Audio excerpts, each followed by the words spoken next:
Oke, kalian pertama-tama saya ucapkan terima kasih sekali lagi kehadirannya. Hari ini kita akan rilis survei terbaru SMRC yang kami lakukan pada bulan September 2021. Rilis kali ini kita akan membahas tentang partai dan tokoh calon presiden.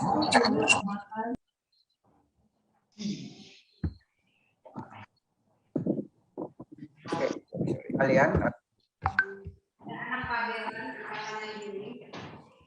Oke, tema kita pada rilis survei kali ini adalah tentang partai dan tokoh calon presiden, kecenderungan sikap pemilih menjelang 2024. Pak Denny Irvani selaku Direktur Riset SMRC akan memaparkan hasil survei terbaru SMRC ini. Lalu kemudian akan ada sejumlah penanggap atau panelis yang kami undang secara khusus kira-kira merepresentasikan partai-partai politik di Indonesia. Yang pertama ada Pak Andreas Hugo Pareira, beliau adalah anggota DPR RI fraksi PDI Perjuangan. Kemudian ada Ibu Nurul Arifin, Wakil Ketua Umum DPP Partai Golkar. Kemudian ada Rahayu Saraswati, Wakil Ketua Umum DPP Gerindra. Kemudian ada Pak Saan Mustafa, Sekretaris Fraksi Nasdem DPR RI, kemudian ada Pak Jazirul Fawaid, Wakil Ketua Umum DPP Partai Kebangkitan Bangsa, kemudian ada Pak Beni K. Harman, Wakil Ketua Umum DPP Partai Demokrat, kemudian ada Pak Mardani Alisera, Ketua DPP PKS. Kita akan berdiskusi selama mungkin sekitar 3 jam. Kita akan lihat lagi kalau tidak memungkinkan itu.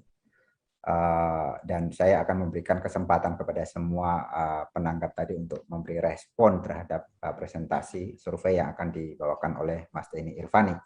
Mas Denny Irvani sekali lagi adalah Direktur Riset Saiful Mujani Research and Consulting. Beliau juga ini adalah kandidat doktor statistika di IPB. Silakan Mas Denny Irvani, saya kasih ruang untuk mempresentasikan hasil survei SMRC ini.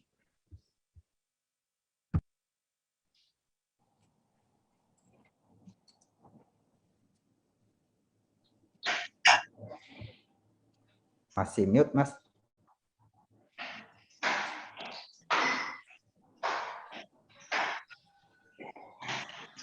Sudah dengar, Mas Saidiman? Ya, jelas. Terima kasih, Mas Saidiman. Terima kasih juga untuk para narasumber, Mbak Nurul Arifin, terima kasih. Kemudian Kang Saan Mustafa, terima kasih.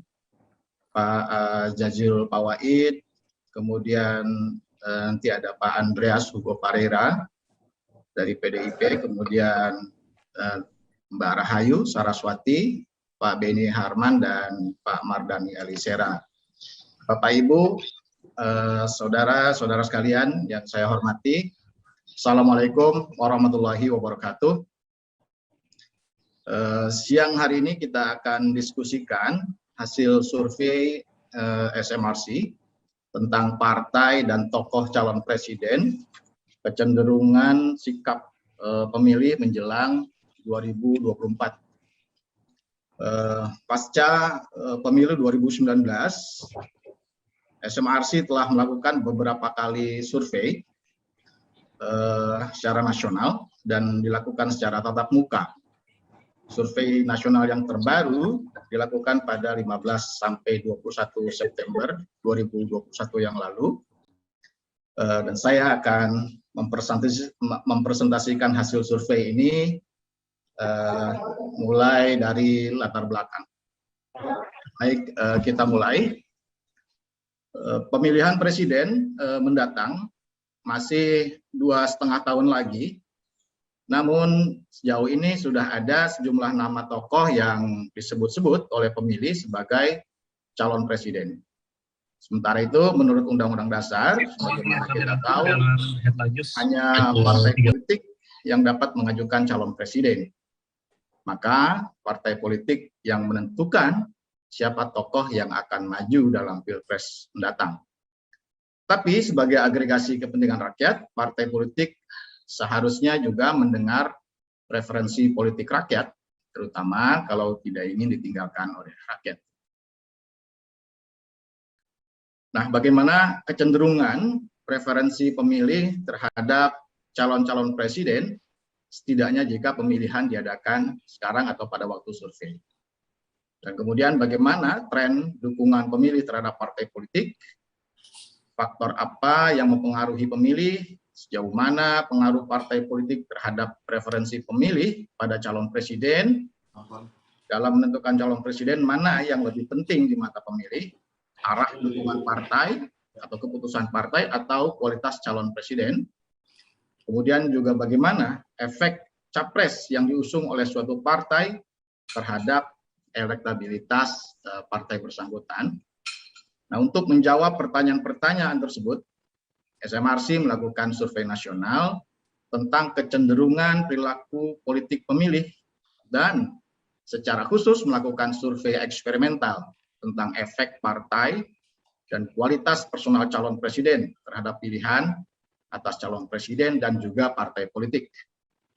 Selama ini ada berbagai studi yang menunjukkan bahwa kualitas capres lebih penting dibanding ikatan dengan partai politik dalam menentukan pilihan atas capres maupun atas partai. Tapi juga ada indikasi bahwa pemilih partai akan tetap memilih capres yang dicalonkan partainya, meskipun capres tersebut buruk kualitasnya, dinilai buruk kualitasnya, dan karena itu tidak diinginkan untuk jadi presiden. Dan ini biasanya terjadi karena party identification atau party ID yang sangat kuat.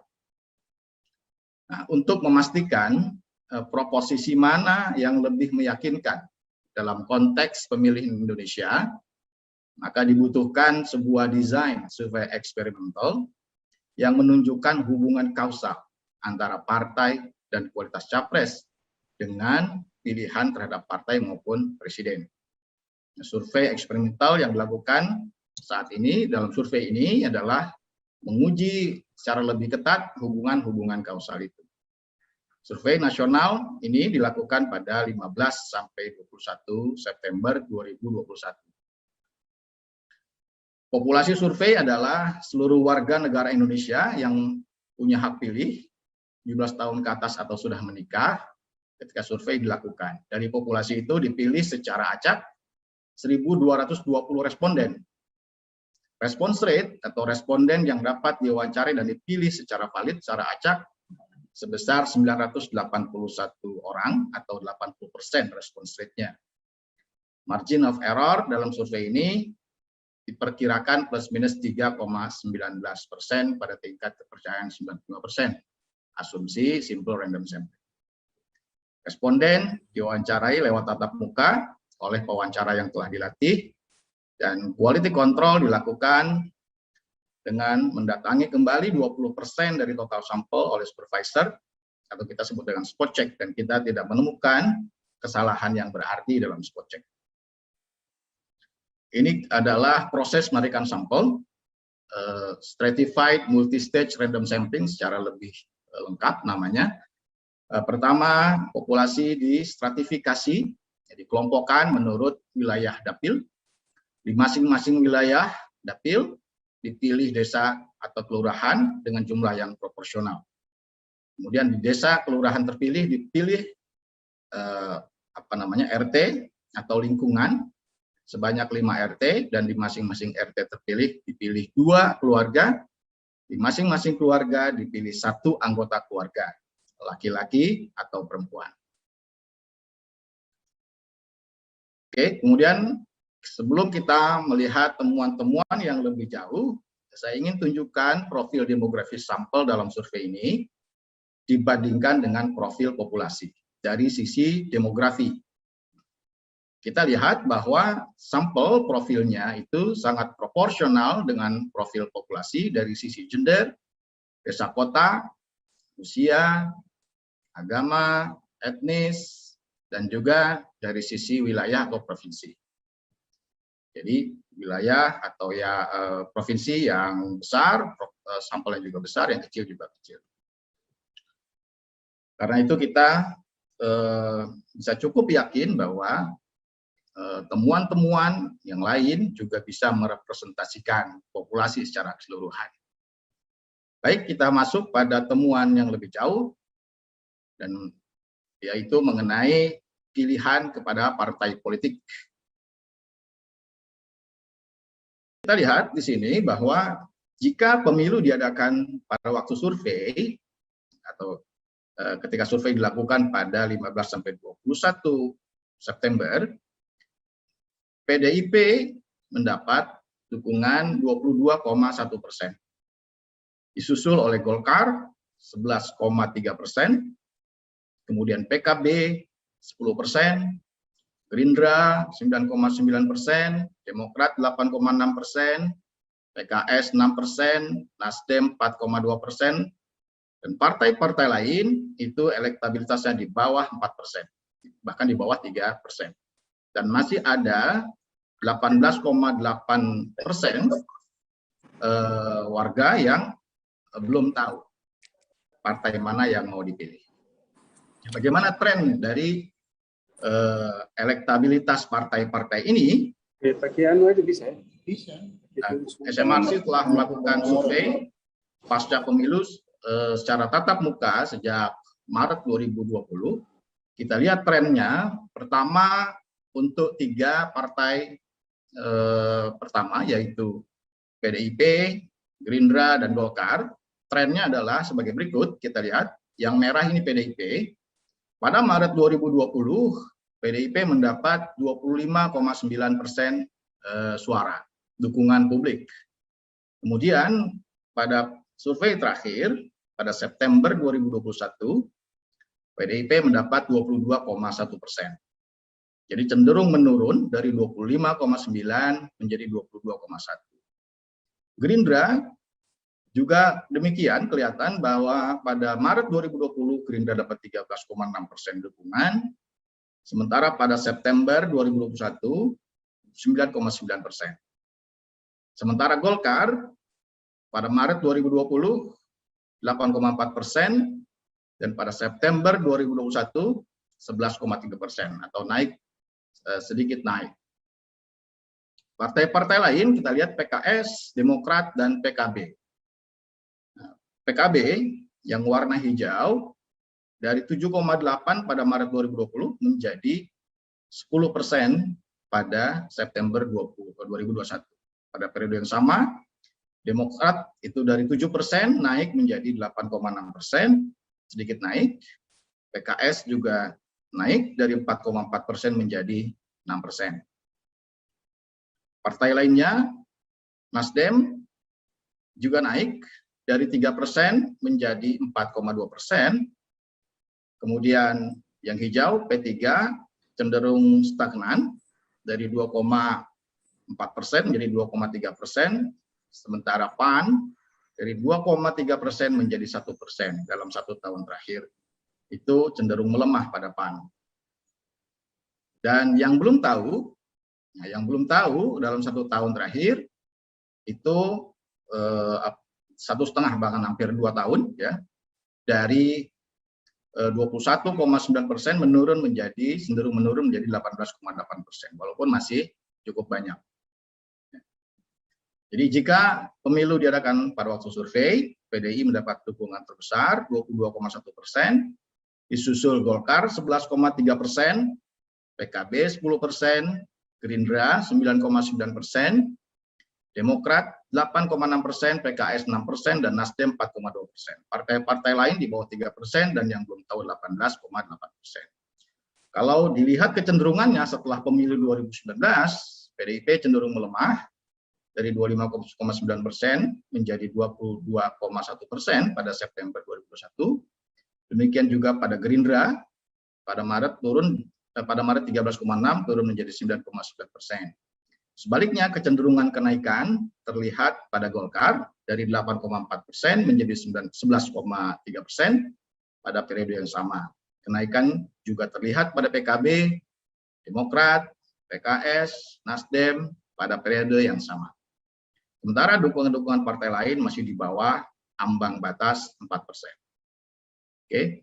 Kemudian kita masuk pada temuan yang berikutnya, yaitu pilihan kepada nama-nama untuk menjadi presiden. Untuk mengetahui preferensi masyarakat tentang calon-calon presiden, SMRC membuat beberapa simulasi pertanyaan. Yang pertama adalah semi terbuka dengan daftar banyak nama, kemudian simulasi tertutup dengan jumlah nama yang lebih sedikit, nama calon, dari 15, 8, hingga 3 nama. Nah, bagaimana preferensi pemilih pada berbagai simulasi itu? Yang pertama kita lihat semi terbuka. Dalam format pertanyaan semi terbuka dengan daftar 42 nama dan diberikan kesempatan atau boleh memilih nama-nama lain di luar daftar nama ini, jadi sifatnya inklusif. Dalam pertanyaan ini Prabowo Subianto mendapat dukungan 18,1%. Ya, kemudian Ganjar Pranowo mendapat dukungan 15,8%. Berikutnya Anies Baswedan 11,1%, dan Sandiaga Uno 4,8%. Nama-nama lain di bawah 4%, dan yang belum tahu ada 16,3%.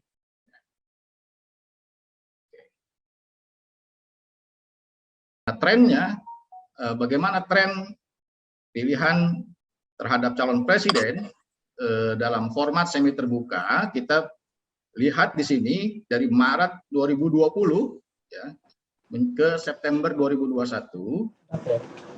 Pertama, kita lihat yang merah ini adalah Ganjar Pranowo.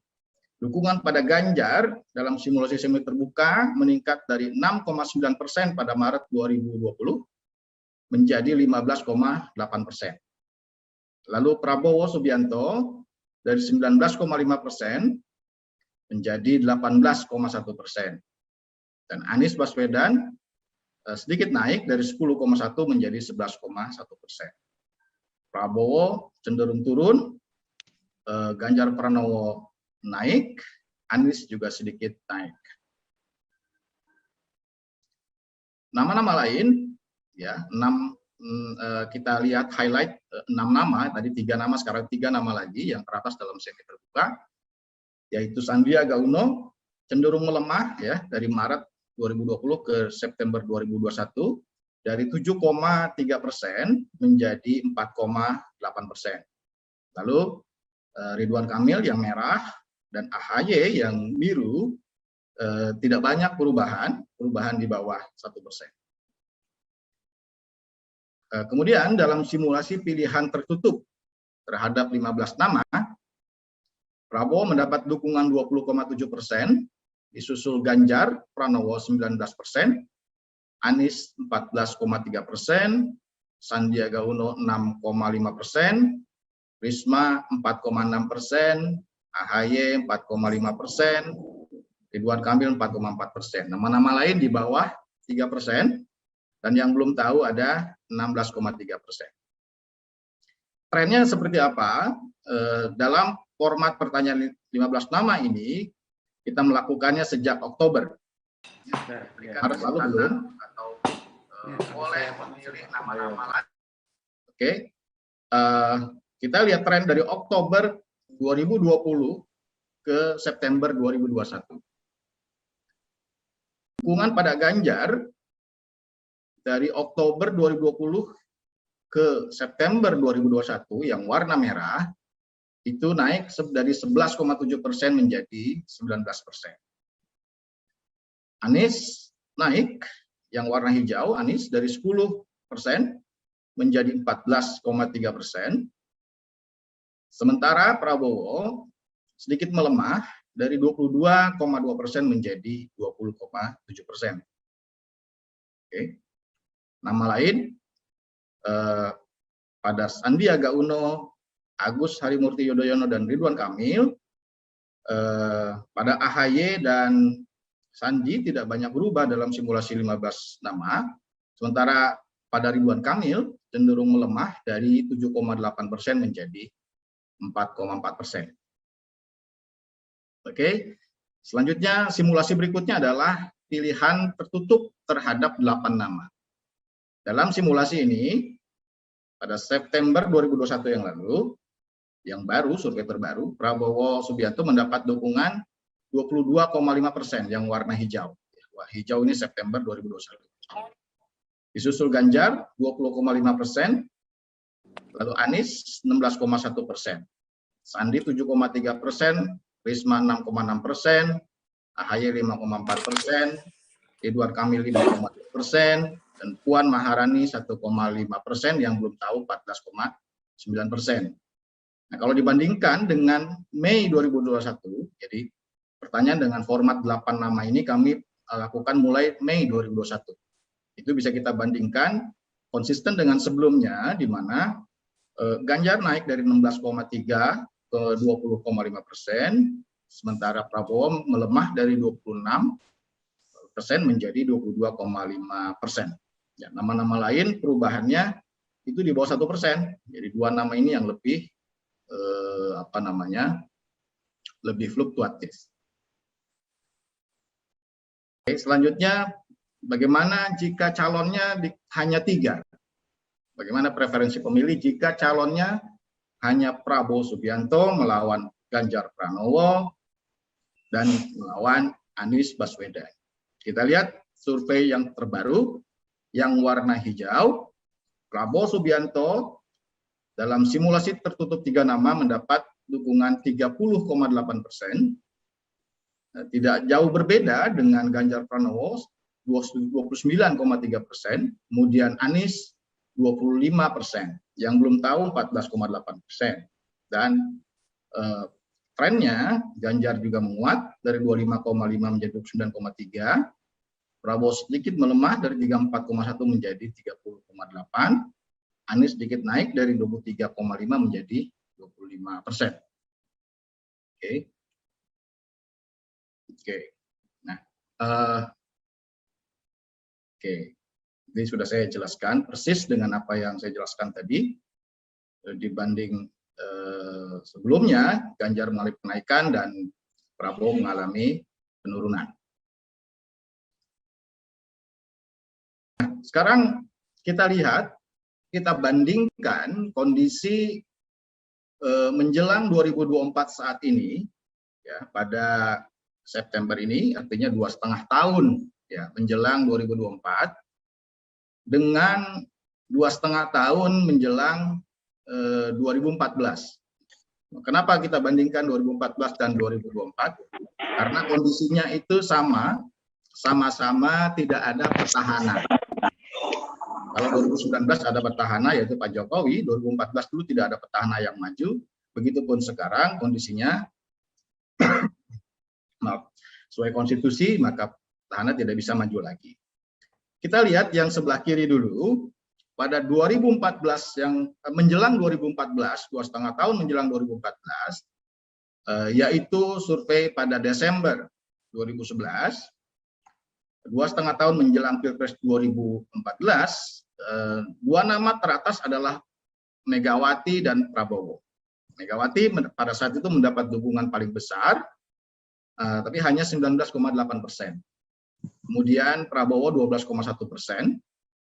Dan dari Maret 2010 ke Desember 2011, ya, itu dukungan pada Megawati dan Prabowo cenderung stagnan. Dan kita pada saat itu nama Jokowi belum muncul ke 5 besar. Namun kita tahu pada 2014 ternyata atau akhirnya Jokowi yang unggul di hari H. Sekarang kita lihat pada 2021 ini, atau 2,5 tahun menjelang 2024, sebelah kanan, yang terbesar, 2 terbesar adalah Ganjar dan Prabowo. Prabowo dan Ganjar. Ya. Yang paling tinggi Prabowo sementara, tapi 18,1%. Nah, lalu Ganjar 15,8%. Dari Maret 2020 ke September 2021, dukungan pada Prabowo cenderung stagnan atau bahkan sedikit melemah. Dari 19,5 menjadi 18,1, sedangkan Ganjar dari 6,9 naik menjadi 15,8, menguat. Ya. Nah, pertanyaannya, apakah pada 2024 pola yang sama akan terjadi seperti 2014. Artinya yang belum unggul bisa jadi unggul. Nah, kita coba analisis lebih jauh, analisis hubungan tahu dan elektabilitas.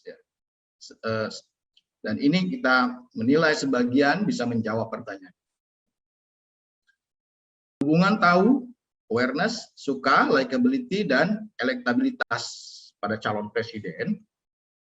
Nah, dalam memilih seorang calon presiden, syarat elementer yang pertama orang harus tahu dulu, pemilih harus tahu, ada yang tidak tahu. Nah, kalau tahu, mereka akan masuk pada sequence barisan yang berikutnya, yaitu suka atau tidak suka. Kalau suka, dia baru akan memilih atau tidak memilih. Dia akan memilih yang lebih disukai. Jadi, tentu saja banyak faktor yang menentukan pilihan pemilih dalam memilih seorang calon presiden. Dan secara psikologi, kognisi atau pengetahuan tentang calon adalah syarat dasar bagaimana pemilih memilih. Pemilih memilih calon A bisa karena hanya tahu calon A, tidak tahu calon yang lain. Bila pemilih tahu semua calon yang bersaing, maka yang menentukan bukan lagi tahu, tapi faktor lain, termasuk suka pada calon. Kemudian kesukaan kemudian menjadi lebih menentukan dari sekedar tahu. Nah, bagaimana tingkat pengetahuan atau awareness dan tingkat suka pemilih pada nama-nama yang banyak disebut mungkin akan jadi calon presiden. Kita lihat seperti apa. Nah, kita lihat di sini dalam survei September 2021 yang terbaru. Ini ada dua grafik, ya, dua batang dua bar yang merah dan yang biru. Yang merah adalah angka untuk awareness atau tahu. Berapa banyak warga tahu calon-calon. Sementara yang biru adalah suka.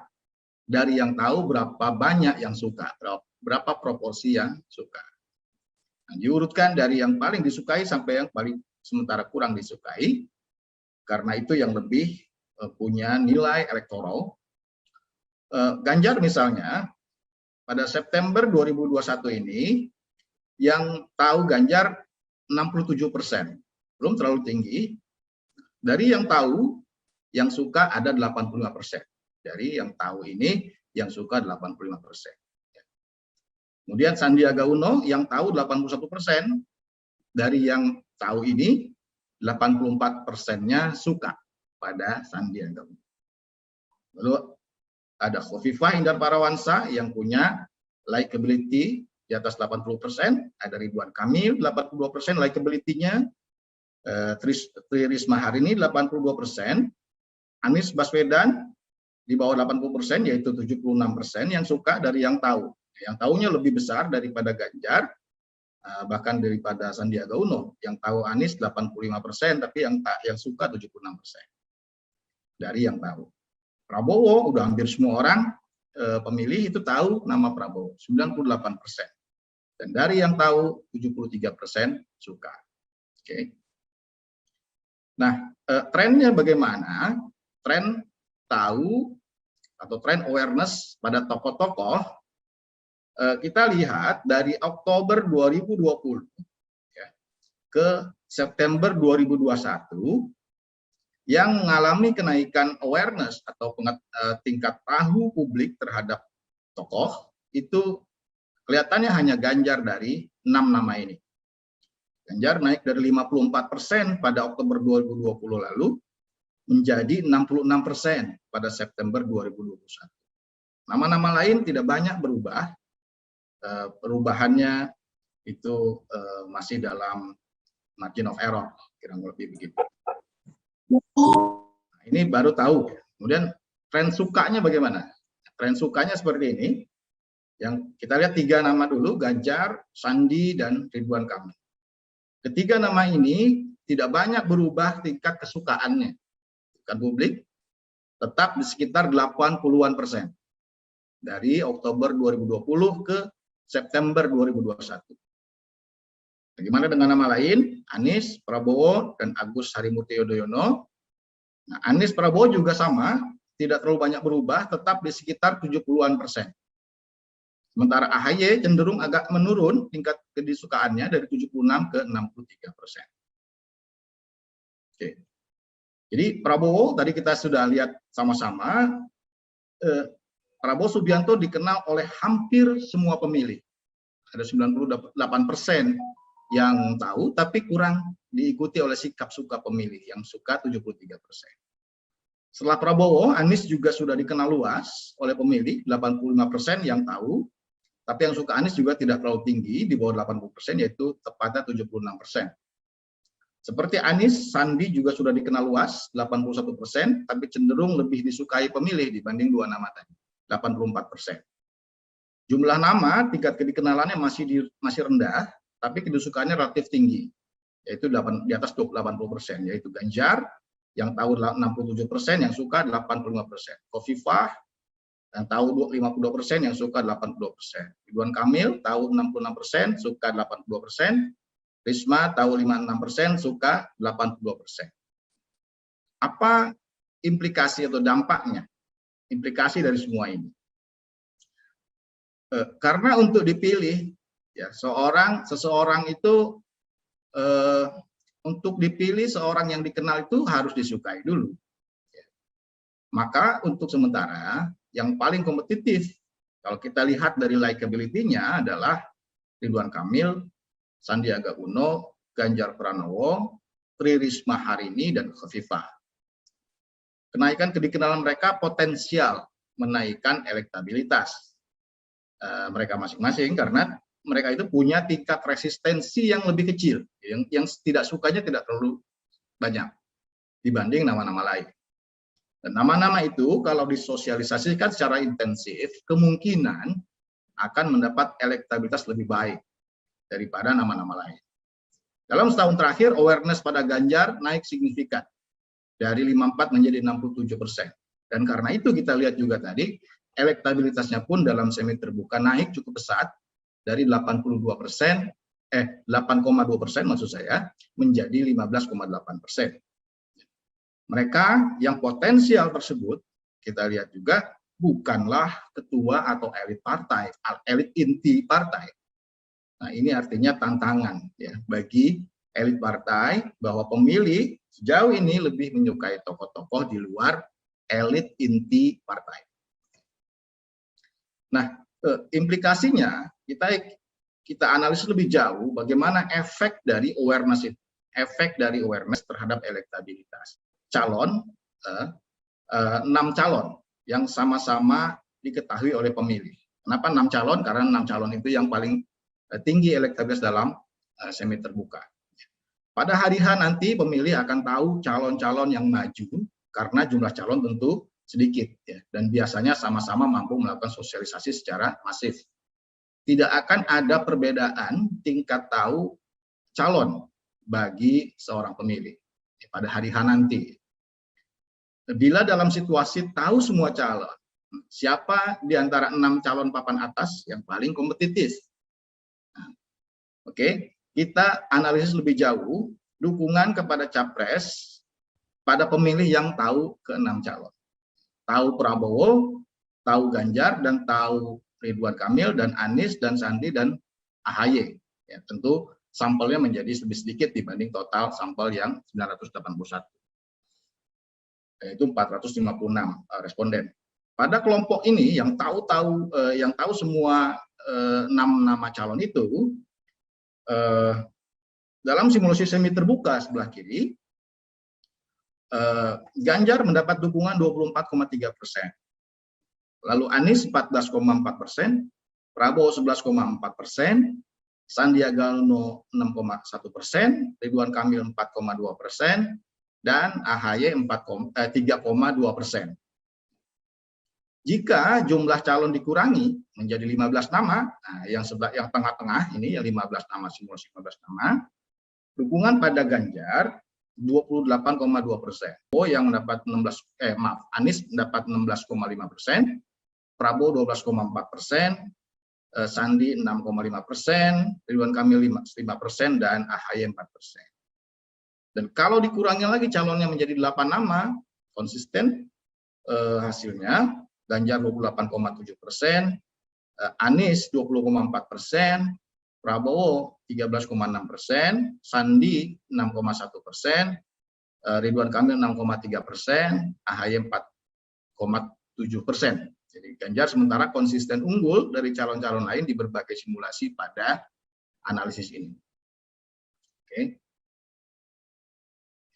Nah, sekarang yang kedua, analisis kedua adalah efek awareness atau efek tahu calon terhadap elektabilitas pada 3 calon. Elektabilitas 3 calon yang sama-sama diketahui oleh pemilih. Jadi ada 3 nama yang selalu berada di urutan 3 teratas dalam berbagai survei terkini, dan calon presiden ya kemungkinan hanya 3 pasangan nanti. Nah, ini mungkin sangat dekat dengan kondisi pada hari H kalau hanya 3. Dan dari pandangan pemilih saat ini mereka itu calon itu adalah Prabowo, Ganjar, dan Anies. Pada hari H nanti kemungkinan pemilih akan tahu ketiga nama ini karena jumlah calon yang sedikit dan sama-sama sudah sosialisasi. Dalam pengetahuan seorang pemilih seperti ini, siapa yang akan ia pilih sebagai presiden dari 3 nama tersebut, dan kalau presiden dilakukan, pemilihan presiden dilakukan pada waktu survei tentu saja. Nah, pada analisis ini dukungan kepada capres pada pemilih yang tahu 3 calon, tahu Prabowo, Ganjar, dan Anies, dalam simulasi semi terbuka, Ganjar dapat 24,3%, Prabowo kemudian dapat 13,5%, yang warna orange, kemudian kuning maksudnya, Anies mendapat 13% yang warna hijau. Jika calon jumlahnya dikurangi, ya, menjadi 15 nama, Ganjar unggul dengan dukungan 28,5%, disusul Prabowo 14,8%, Anies 14,7%. Jadi hampir sama Anies dan Prabowo. Kalau hanya 8 nama, Ganjar 30,4%, Anies 18,6%, dan Prabowo 15,7%. Kalau hanya 3 nama itu, dalam simulasi 3 nama, dan diantara yang tahu ketiga nama itu, Ganjar mendapat 43,9%, kemudian Anies mendapat 24,6%, Prabowo mendapat 21,7%. Ya. Jadi sementara Ganjar unggul secara konsisten di berbagai simulasi dalam persaingan dengan Anies dan Prabowo. Ya. Nah, oke, kalau 3 nama, sama-sama tahu 3 nama tadi ya, Ganjar akan dipilih oleh 43,9%, terus susul Anies 24,6%, dan Prabowo 21,7% kalau pilpresnya sekarang. Dalam situasi demikian, Ganjar unggul sangat jauh kelihatannya, sementara suara Prabowo dan Anies tidak berbeda secara signifikan. Ya, perbedaan di bawah margin of error dalam sampel analisis ini. Namun demikian, peluang Anies untuk menaikkan suara terlihat lebih baik dari Prabowo. Karena yang belum tahu Anies tadi, lebih banyak dari yang belum tahu Prabowo. Prabowo sudah 98% yang tahu. Hanya tinggal 2% yang belum tahu Prabowo. Bila kampanye terbuka sudah dilakukan, Anies akan sama dikenalnya dengan Prabowo. Tapi, efisiensi kedikenalan Anies lebih baik dari Prabowo, dan karena itu peluang Anies lebih besar untuk masuk 2 besar bila Ganjar tidak bisa menang mutlak putaran pertama. Nah, kalau Ganjar tidak maju, tentu persaingan antara Anies dan Prabowo akan ketat. Kelihatannya akan ketat karena selisih suara mereka dalam simulasi yang kita buat tidak berbeda signifikan. Keunggulan tajam Ganjar dalam simulasi ini menunjukkan bahwa Ganjar lebih mampu menarik pemilih calon-calon selain Prabowo dan Anies. Bagaimanapun, hanya partai yang bisa mengajukan capres. Kombinasi antara subjektivitas elit partai dan dukungan pemilih itu hanya Prabowo dan AHY yang paling mendekati. Prabowo dan AHY keduanya petinggi partai dan mendapat dukungan lebih baik dibanding petinggi partai lain, ketua partai lain. Karena itu walaupun Ganjar dan Anies tinggi potensinya untuk menang, tapi kalau nggak dicalonkan partai, maka potensi itu menjadi tidak akan menjelma. Harus dicalonkan dulu oleh partai politik. Analisis berita dan sikap elit partai sejauh ini menunjukkan sementara ini Ganjar belum atau tidak akan dicalonkan PDI Perjuangan. PDI kemungkinan akan mencalonkan Prabowo berpasangan dengan Puan. Ya, analisis berita sementara ini. Sementara itu PKS dan Nasdem kemungkinan akan mencalonkan Anies. Kemungkinan. Dan bila calon hanya ada dua, Prabowo versus Anies, maka pertarungan akan menjadi sangat ketat. Dan peluang Anies menang lebih baik. Anies dibanding Prabowo cenderung lebih kuat daya serap pemilihnya, tadi 11,7 berbanding 8,2 ketika jumlah calon yang bersaing makin sedikit. Beberapa pertanyaan berikut penting untuk dijawab. Pertama, kalau tidak dicalonkan PDI dan Ganjar dicalonkan partai lain, apakah peluang Ganjar untuk menang jadi hilang? Kedua, bagaimana pengaruh kualitas capres terhadap pilihan pemilih partai? Yang ketiga, mana yang lebih penting di mata partai? Arah dukungan partai atau kualitas personal capres? Keempat, bagaimana pengaruh capres yang diusung suatu partai terhadap elektabilitas partai bersangkutan? Survei eksperimental dilakukan untuk menjawab pertanyaan-pertanyaan ini. Oke, saya akan jelaskan tentang metode eksperimen seperti apa dalam menguji efek partai dan kualitas capres. Jadi, metode survei eksperimen adalah satu cara untuk menguji hubungan kausal, menguji kausalitas antara variabel independen dan dependen dalam survei opini publik. Berbeda dengan survei-survei biasa, di mana hubungan kausal hanya berdasarkan asumsi atau teori, survei eksperimental menunjukkan hubungan kausal itu secara metodologis, sehingga dapat menghasilkan temuan yang menunjukkan ada atau tidaknya hubungan kausal itu secara lebih meyakinkan. Nah, dalam survei eksperimen, sebab ditetapkan lewat suatu desain eksperimen dengan memberikan treatment secara acak kepada responden, kemudian melihat pengaruhnya pada akibat. Ya. Jadi sebab itu harus ada sebelum akibat. Nah, ini yang dilakukan oleh survei eksperimen. Dalam survei ini dilakukan 4 eksperimen sebagai berikut. Pertama, eksperimen pertama adalah eksperimen untuk menguji efek partai terhadap elektabilitas capres.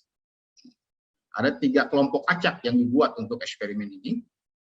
Eksperimen kedua dilakukan untuk menguji efek kualitas capres, likability-nya, yang dicalonkan partai, jadi capres yang dicalonkan partai, kualitasnya itu, efeknya bagaimana terhadap pilihan pemilih partai pada capres.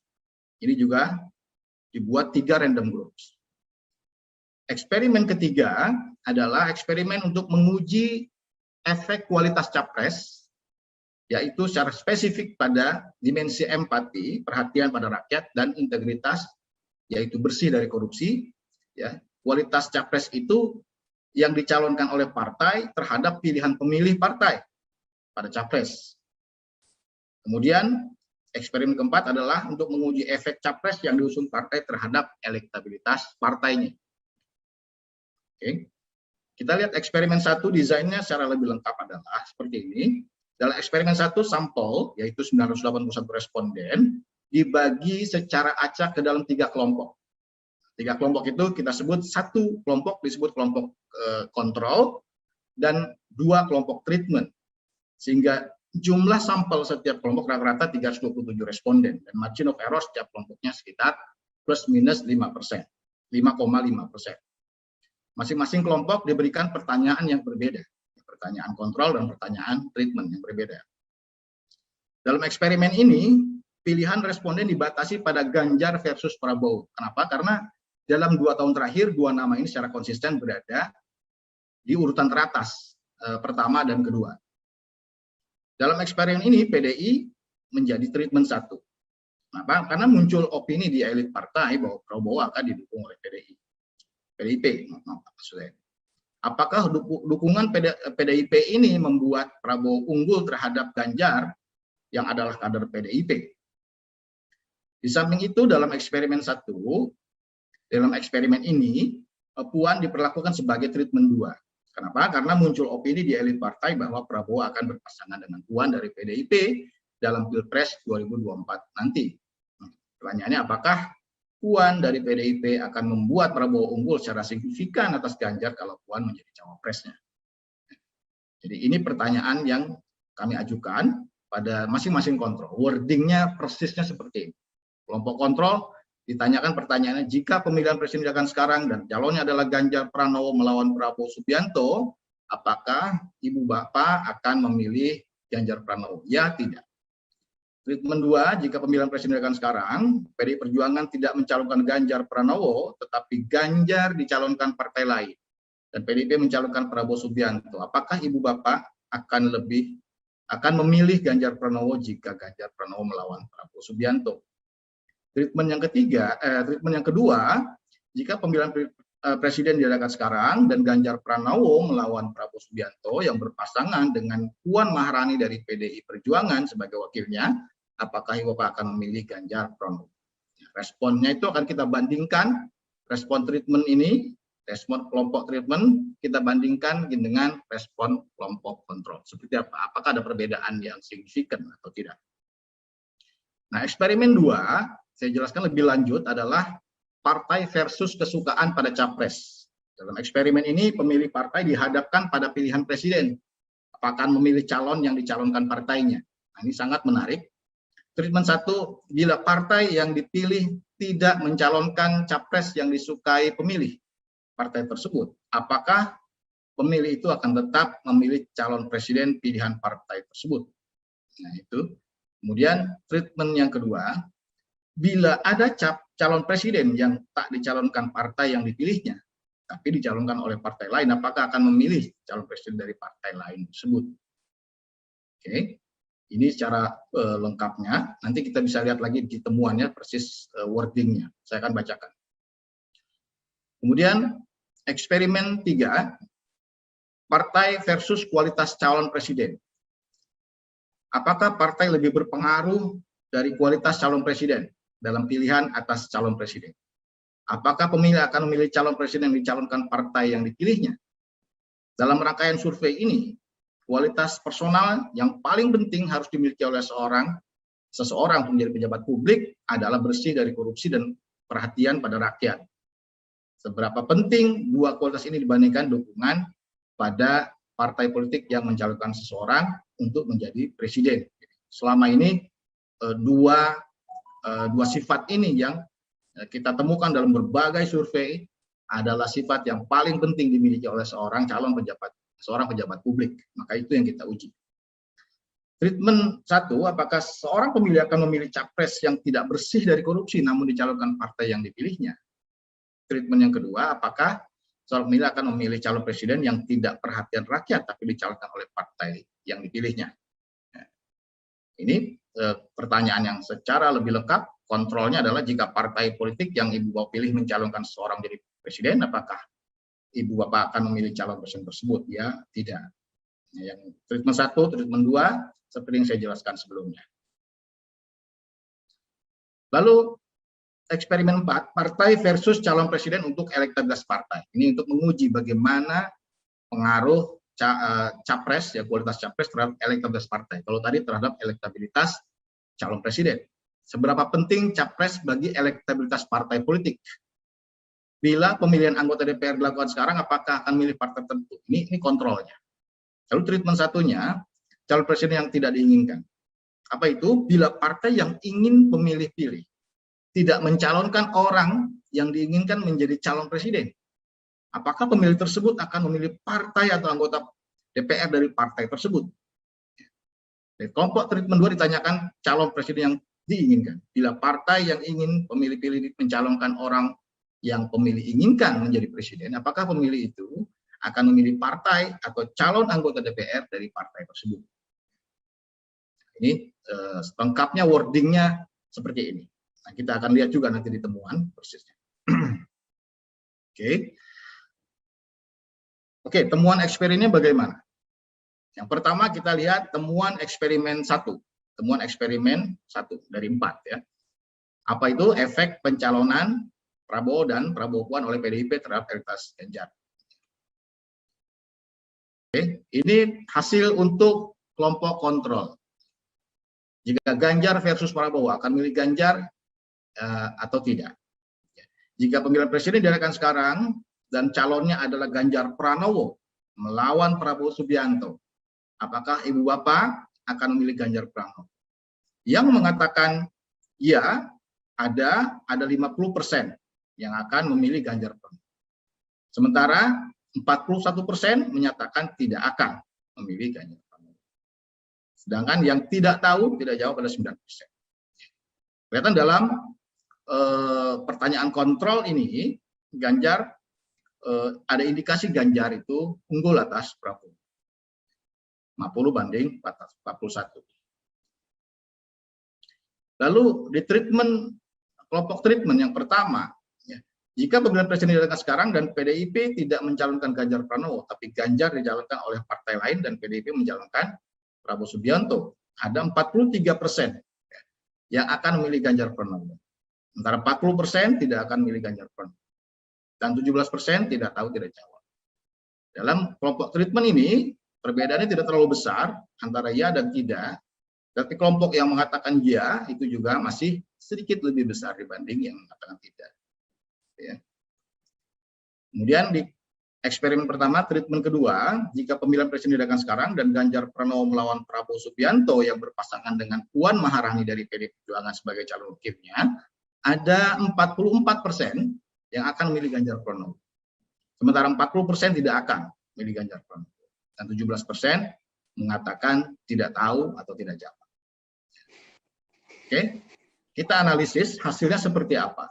Efek PDIP mencalonkan Prabowo dan PDIP mencalonkan Prabowo Puan terhadap elektabilitas Ganjar.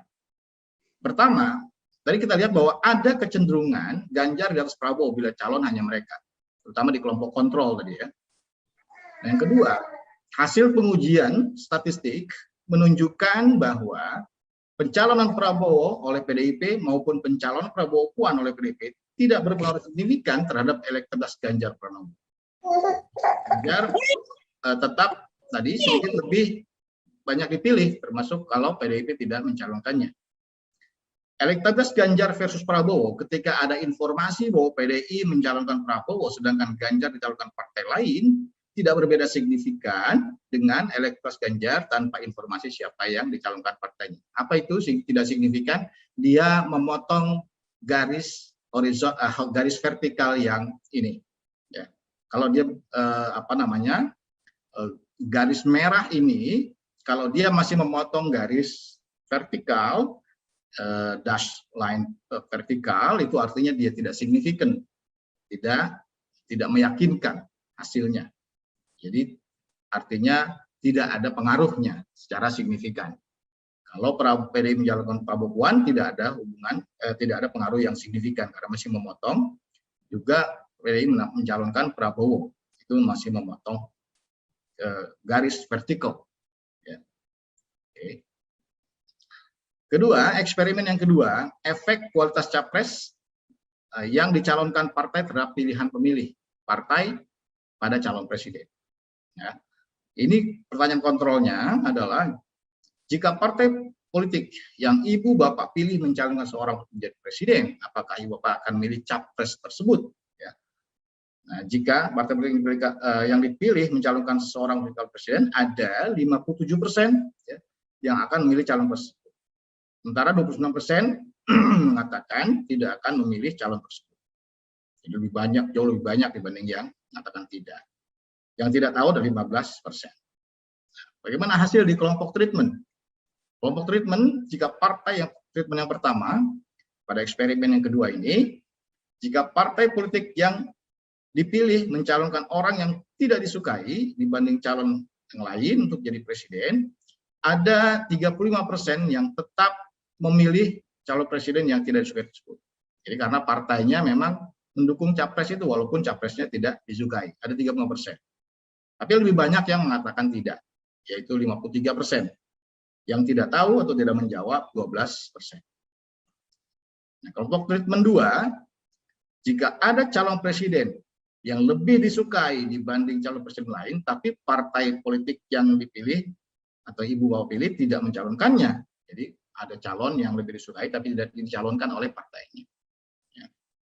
Apakah akan memilih capres yang lebih disukai? Ya walaupun tidak dicalonkan oleh partainya. Jadi di sini ada 67% yang akan memilih calon presiden tersebut walaupun tidak dicalonkan oleh partainya. Ya. Yang mengatakan tidak 25%, yang mengatakan tidak tahu, saya tidak jawab, itu 8%. Oke, dan ini hasil analisisnya sebagai berikut, ya. Efek kualitas capres terhadap pilihan pemilih partai terhadap capres. Apa artinya? Ini tidak memotong garis vertikal. Artinya kedua signifikan. Dibandingkan kontrol, respon pada kelompok treatment dua-duanya signifikan. Di mata pemilih partai, kualitas capres, kualitas personal capres lebih penting dibanding keputusan partai tentang calon presiden. Ya. Dari mana kita bisa tahu ini? Dukungan pemilih partai terhadap capres yang dicalonkan partai menurun signifikan jika capres tersebut tidak disukai pemilih. Kalau kita lihat angkanya penurunannya 21,9%. 21,9% dari kelompok kontrol, bedanya minus 21,9%. Yang kurang disukai tapi diusung partai. Calon itu kecil. Likelihood menurun.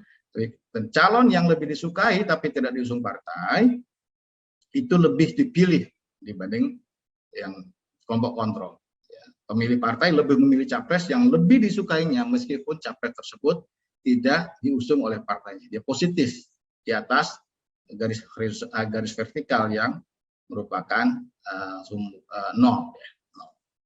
Kalau nol tidak ada efek sama sekali. Oke. Temuan eksperimen 3, efek kualitas capres yang dicalonkan partai terhadap pilihan pemilih partai pada capres. Apa namanya? Sifat empati dan integritas. Ini kelompok kontrolnya. Jika partai politik yang dipilih mencalonkan seseorang untuk menjadi capres, apakah akan memilih calon presiden tersebut? Yang mengatakan ya 60%, yang mengatakan tidak 23%, yang mengatakan tidak menjawab atau tidak tahu 17%. Oke. Bagaimana hasilnya pada kelompok treatment? Kelompok treatment kita lihat di sini. Jika partai politik yang dipilih mencalonkan orang yang dinilai kurang perhatian ya, pada nasib rakyat dibanding calon yang lain, ada 9% yang tetap memilih capres tersebut. Sementara jauh lebih besar 83% yang tidak akan memilih capres tersebut.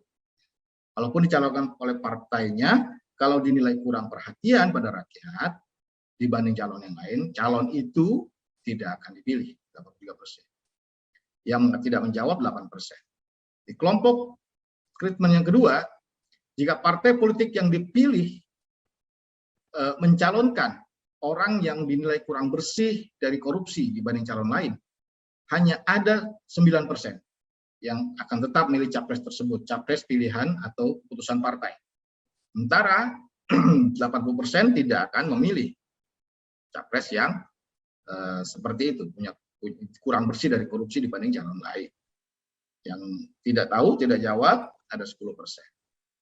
Bagaimana artinya dibandingkan kelompok kontrol, treatment dan kontrol, kita melihat kedua treatment itu signifikan responnya dibanding kelompok kontrol, tidak menyentuh garis vertikal ini. Hasil pengujian statistik menunjukkan bahwa kualitas calon dari segi empati, yaitu perhatian pada rakyat, dan juga integritas, yaitu bersih dari korupsi, berpengaruh signifikan terhadap dukungan pemilih partai pada calon presiden. Dukungan pemilih partai terhadap capres yang diusung oleh partai menurun signifikan jika capres tersebut kurang perhatian pada rakyat. Nah ini ya, kurang perhatian 51,5%, selisihnya minus. Sementara dukungan pemilih partai terhadap calon yang diusung oleh partai menurun signifikan jika calon tersebut kurang bersih dari korupsi. Ini juga turun, 50,8% minus. Yang keempat, efek capres yang diusung partai terhadap elektabilitas partai. Ini respon pada kelompok kontrol. Kita lihat bila pemilihan anggota DPR sekarang dilakukan, ada 70% yang akan ikut memilih partai atau calon anggota DPR dari partai tertentu. Sementara 21% yang tidak akan ikut memilih. Yang tidak tahu, tidak menjawab 9%. Ya. Bagaimana pada respon pada kelompok treatment? Bila pemilihan anggota DPR dilakukan sekarang, ada 35% yang akan memilih partai yang tidak mencalonkan capres pilihan. Ya. Jadi turun tadi dari 70 menjadi 35. Beda. Turun cukup banyak, 35%. Sementara 49% tidak akan memilih partai politik tersebut. Jadi lebih banyak yang tidak akan memilih partai tersebut, ya, yang mencalonkan orang yang tidak ingin dipilih, diinginkan jadi presiden oleh pemilih. Yang tidak jawab 16%. Kelompok yang berikutnya pada treatment 2, pada eksperimen ini adalah bila pemilihan anggota DPR dilakukan sekarang, apakah Ibu Bapak akan memilih partai atau calon anggota DPR dari partai tertentu yang mencalonkan seseorang yang Ibu Bapak inginkan agar ia jadi calon presiden? Yang mengatakan ya 63%, yang mengatakan tidak 21%, dan yang mengatakan tidak menjawab itu 15%. Oke. Artinya apa? Ya, dua kelompok treatment itu kita lihat, ada satu yang signifikan tidak menyentuh garis vertikal dan ada satu yang tidak signifikan. Yang signifikan kita lihat apa itu? Partai tidak mencalonkan capres yang diinginkan pemilih. Itu signifikan, partai itu akan menurun elektabilitasnya. Minusnya ini 34,6%. Ya, kalau dari 70 ke 35. Hasil pengujian menunjukkan bahwa capres berpengaruh signifikan terhadap elektabilitas partai. Ini hati-hati nih, partai politik berarti karena elektabilitas partai menurun signifikan jika partai itu tidak mengusung capres yang diinginkan pemilih. Elektabilitas partai tetap jika partai tersebut mencalonkan capres seperti yang diinginkan pemilih. Ini tetap karena dia menyentuh angka garis vertikal. Jadi harus mengikuti apa yang diinginkan oleh pemilih sebaiknya, kira-kira begitu. Kesimpulan dari survei ini adalah 2,5 tahun setelah pemilihan umum 2019 tidak terjadi perubahan besar, ya, peta kekuatan partai. Menurut dukungan pemilih pada partai, tidak ada perubahan yang sangat besar. Pertama, PDI Perjuangan masih didukung dengan suara terbanyak, 22,1%. Golkar di urutan kedua bersaing ketat dengan Gerindra dan PKB. Demokrat, PKS, dan Nasdem terlihat aman dari batas ambang batas partai.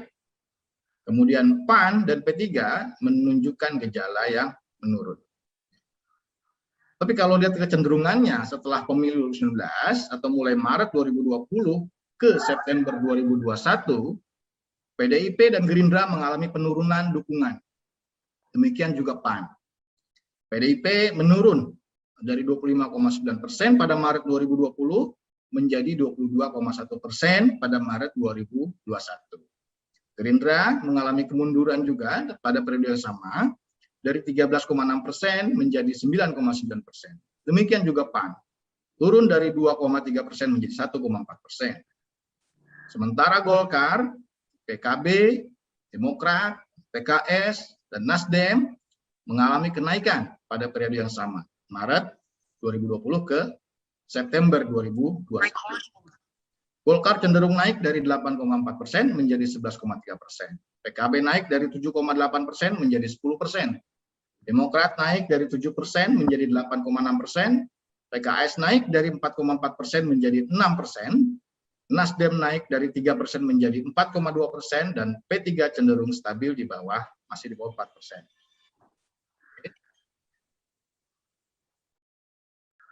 Namun masih ada waktu untuk berubah. Banyak faktor yang bisa mempengaruhi perubahan itu. Salah satunya untuk partai besar seperti PDIP adalah calon presiden yang diusungnya. Dalam simulasi pertanyaan semi terbuka untuk pemilihan presiden, elektabilitas Prabowo 18,1%. Ya. Tapi cenderung stagnan atau melemah dalam 1 tahun terakhir. Pada survei Maret 2020 sampai September 2021 yang mengalami kemajuan signifikan hanya Ganjar Pranowo dari 6,9 menjadi 15,8%.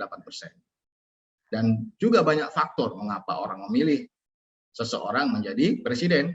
Yang paling elementer adalah psikologi memilih, tahu dan suka dengan yang diketahuinya tersebut. Tahu saja tidak cukup, tahu kalau tidak suka tidak akan berujung ke memilih. Karena itu suka adalah indikasi yang lebih mendalam untuk menjelaskan mengapa orang memilih seorang calon presiden. Di antara nama-nama yang beredar dan disebut-sebut sebagai bakal calon presiden, yang paling disukai adalah sejumlah nama dengan tingkat kesukaan yang tidak berbeda signifikan, di atas 80%, yaitu Ganjar, Sandiaga Uno, Khofifah, Ridwan Kamil, dan Tri Risma hari ini. Prabowo dan Anies lebih dikenal tapi tingkat kedisukaannya lebih rendah. Dalam Pilpres pada hari H dengan jumlah calon yang pasti sedikit, 2-4 pasangan saja, hampir semua pemilih pada hari H tentu akan tahu semua calon. Dalam situasi pemilih tahu semua calon yang bersaing di hari H, siapa yang akan mereka pilih?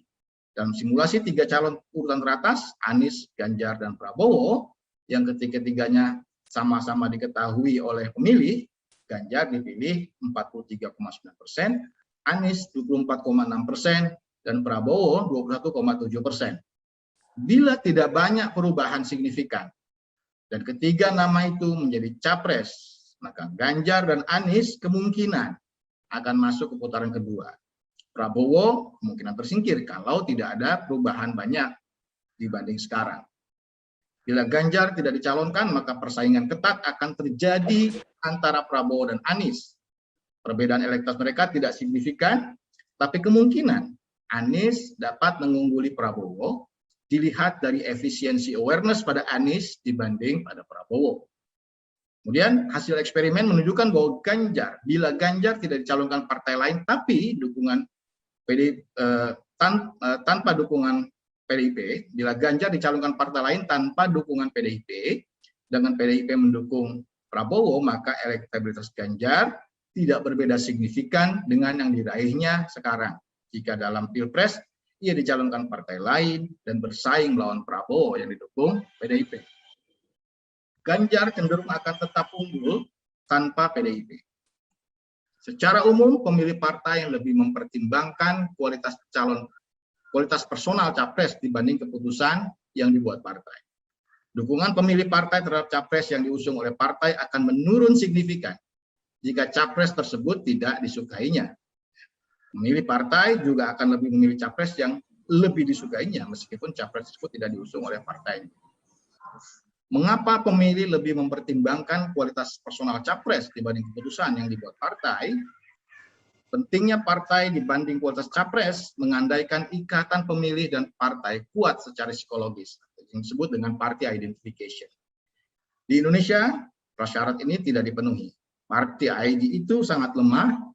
Tren menunjukkan tak lebih dari 15% orang Indonesia, pemilih Indonesia yang mengaku sebagai orang partai politik tertentu. Capres yang diusung oleh partai harus bersih dari korupsi dan perhatian kepada rakyat. Dukungan pemilih partai terhadap capres yang diusung oleh partainya akan jauh menurun jika calon tersebut kurang bersih pada rakyat, kurang perhatian pada rakyat, dan kurang bersih dari korupsi. Kualitas capres, nah ini juga mempengaruhi elektabilitas partai yang mencalonkannya. Elektabilitas partai akan menurun jika partai tersebut tidak mengusung capres yang diinginkan oleh pemilih. Terima kasih.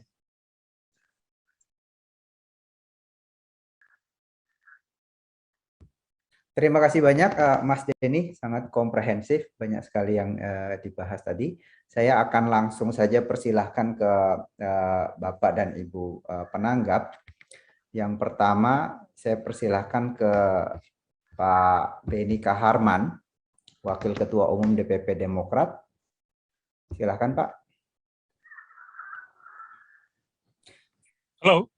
Oke, sebelumnya kita punya waktu sampai maksimal jam 4 ya, atau kalau efektif jam 3.30. Karena itu saya akan kasih masing-masing ke para penanggap mungkin tidak lebih dari 10 menit, Pak Beni. Silakan. Baik, Mas. Ya, terima kasih banyak. Saya senang sekali mengikuti pemaparan tadi. Bagi kami, khususnya Partai Demokrat ini adalah sebuah kejutan. Mengapa kejutan dan sekaligus hal yang masuk akal? Mengapa masuk akal dan merupakan kejutan? Karena dari pemaparan tadi khusus untuk partai, kami melihat pemaparan tadi memperlihatkan parpol pendukung pemerintah yang memperlihatkan kecenderungan selalu naik itu adalah PKB dan Golkar. Sedangkan yang lain-lainnya boleh dibilang cenderung mengalami penurunan. Sebaliknya, bagi kami tentu ini sebuah kabar gembira bahwa parpol yang berada di luar pemerintahan, dalam hal ini Partai Demokrat, mengalami kenaikan, ya, cenderung naik, meskipun kecil, tadi disampaikan, namun kenaikan itu bersifat acak. Jadi saya melihat tadi dari pemaparan, dilihat dibandingkan dengan tahun 2014, ya, kemudian kami bandingkan dengan ketika partai ini dipimpin oleh Pak SBY, waktu beliau memimpin belum mencapai 8%. Ya, tetapi begitu terjadi perubahan kepemimpinan, ya, Partai Demokrat mengalami kenaikan dari 7, sekian tadi 8 sampai naik sampai 8,6%. Ini adalah sebuah kabar gembira bagi kami, sekaligus harus kami akui bahwa ini adalah prestasi yang dicapai, yang dilakukan oleh Ketua Umum terpilih kami yang baru, yaitu Mas Ahaye. Jadi terima kasih. Ini adalah sebuah potret yang saya tadi katakan masuk akal, ya, dan realistis. Kemudian yang kedua, kami ingin mengatakan bahwa walaupun Partai Demokrat pada saat ini tadi dikatakan mengalami kecenderungan untuk terus naik dan naiknya kecil, tentu masuk akal sebab pada saat ini partai kami masih konsentrasi pada upaya memproteksi, menjaga kehormatan, menjaga kedaulatan dari upaya kelompok-kelompok tertentu yang ingin mengganggu partai kami. Jadi kami melihat ini juga hal yang positif, positif dalam arti kalau tidak ada kekuatan di partai ini, tentu tidak ada kekuatan, ada kelompok yang ingin mengambil alih atau ingin mengganggu. Tentu mengganggu karena ada semacam kekhawatiran partai ini akan menjadi besar. Jadi tetap kami melihat ini hal yang positif. Jadi kami mengalami kenaikan tadi di tengah-tengah badai yang menimpa partai kami. Kemudian yang ketiga, mengenai calon presiden, Mas. Ini menurut saya juga ini yang luar biasa. Apa yang luar biasa dan masuk akal? Luar biasa dan masuk akalnya karena ya harus kita akui bahwa temuan dari survei ini menunjukkan hanya ada 2 partai politik, ketua umum partai politik yang masuk di dalam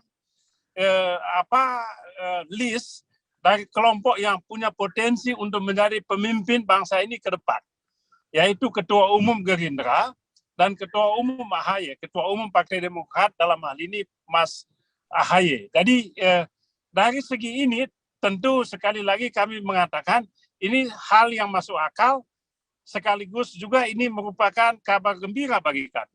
Coba bayangkan dari sekian banyak partai politik, 9 parpol yang punya kursi di DPR, hanya 2 ketua umum partai politik yang punya potensi untuk memimpin bangsa ini ke depan. Itu satu. Yang kedua, kami juga melihat bahwa dibandingkan dengan calon-calon presiden yang lain, Ketua Umum Partai Demokrat ini mengalami Ketua Umum Partai Demokrat ini sungguh menjanjikan. Mengapa menjanjikan? Karena dia sebagai Ketua Umum Partai Demokrat, jabatannya sebagai Ketua Umum, bukan tokoh di dalam pemerintahan. Ya kalau Mas Ganjar, Mas Anies, kemudian Mas Ridwan Kamil, kemudian Pak Prabowo, itu adalah tokoh di dalam pemerintahan. Mereka memiliki jabatan publik yang memungkinkan mereka untuk selalu berhadapan dan ketemu dengan masyarakat. Nah, masuk akalnya adalah bahwa mereka tingkat tahunya tinggi. Sekaligus juga masuk akal apabila tingkat kesukaannya juga tinggi. Sebab mereka tentu do something selama mereka menjabat posisi di pemerintahan. Apakah itu sebagai gubernur ataupun sebagai pembantu presiden atau sebagai menteri. Nah, dibandingkan dengan posisi Mas AHY yang hanya jadi ketua umum, bagi kami ini sesuatu yang luar biasa. Ya, tingkat popularitasnya hampir sama dengan partai popularitas yang dimiliki oleh calon presiden yang lainnya, meskipun tingkat kesukaannya tidak sebanding dengan calon presiden yang lain. Nah, kita lihat tadi pemaparan tadi, tingkat popularitas Mas AHY itu 67, tapi tingkat kesukaannya lebih rendah dari itu dibandingkan dengan Mas Ganjar atau Mas Anies atau dengan Mas Sandiaga Uno. Tetapi yang bagi kami ini hal yang masuk akal. Apa masuk akalnya? Ya karena ya Mas AHY ini kan urusannya hanya soal partai politik aja, bagaimana menjaga partainya selama ini. Itu pun masih tinggi tingkat kesukaannya. Itu pun masih tinggi tingkat popularitasnya. Nah, sehingga bagi kami ini adalah sebuah sinyal kalau Mas AHY ini bisa do something, melakukan sesuatu yang lebih agresif untuk kepentingan masyarakat umum, maka peluang itu sangat terbuka. Paling tidak terbuka untuk berkompetisi dengan calon-calon yang lain. Jadi bagi kami, kalaupun tadi tingkat kesukaannya masih rendah, masuk akal bagi kami. Ya, masuk akal sekaligus juga memberi sinyal bahwa jalan itu makin terbuka untuk Mas AHY. Kemudian yang kedua, dari pemaparan tadi juga ada satu hal yang menarik. Meskipun Mas Ganjar, Mas Anies, kemudian Mas Ridwan Kamil punya tingkat popularitas dan kesukaannya juga tinggi, tentu kalau tidak didukung, tidak dicalonkan oleh partai politik, maka ya tingkat popularitas itu tadi, kesukaan itu juga boleh dibilang hampir tidak meaningful jadinya. Apalah gunanya popularitas dengan kesukaan apabila partai politik tidak ada yang mendukung atau tidak ada yang mencalonkannya. Nah, oleh sebab itu bagi kami hal yang luar biasanya di sini bahwa apabila nanti ke depannya 2,5 tahun lagi ini Mas Ganjar misalnya terganjal, tidak ada partai politik yang mendukungnya karena beliau bukan apa-apa di partai politik, ya. Tentu ini memberi peluang bagi kami sebagai partai politik yang tentu ketua umumnya punya potensi untuk maju dan bisa berkompetisi dengan yang lain-lainnya. Jadi bagi kami ini yang menarik, Mas. Temuan SMAksi kali ini, ya. Jadi kami tetap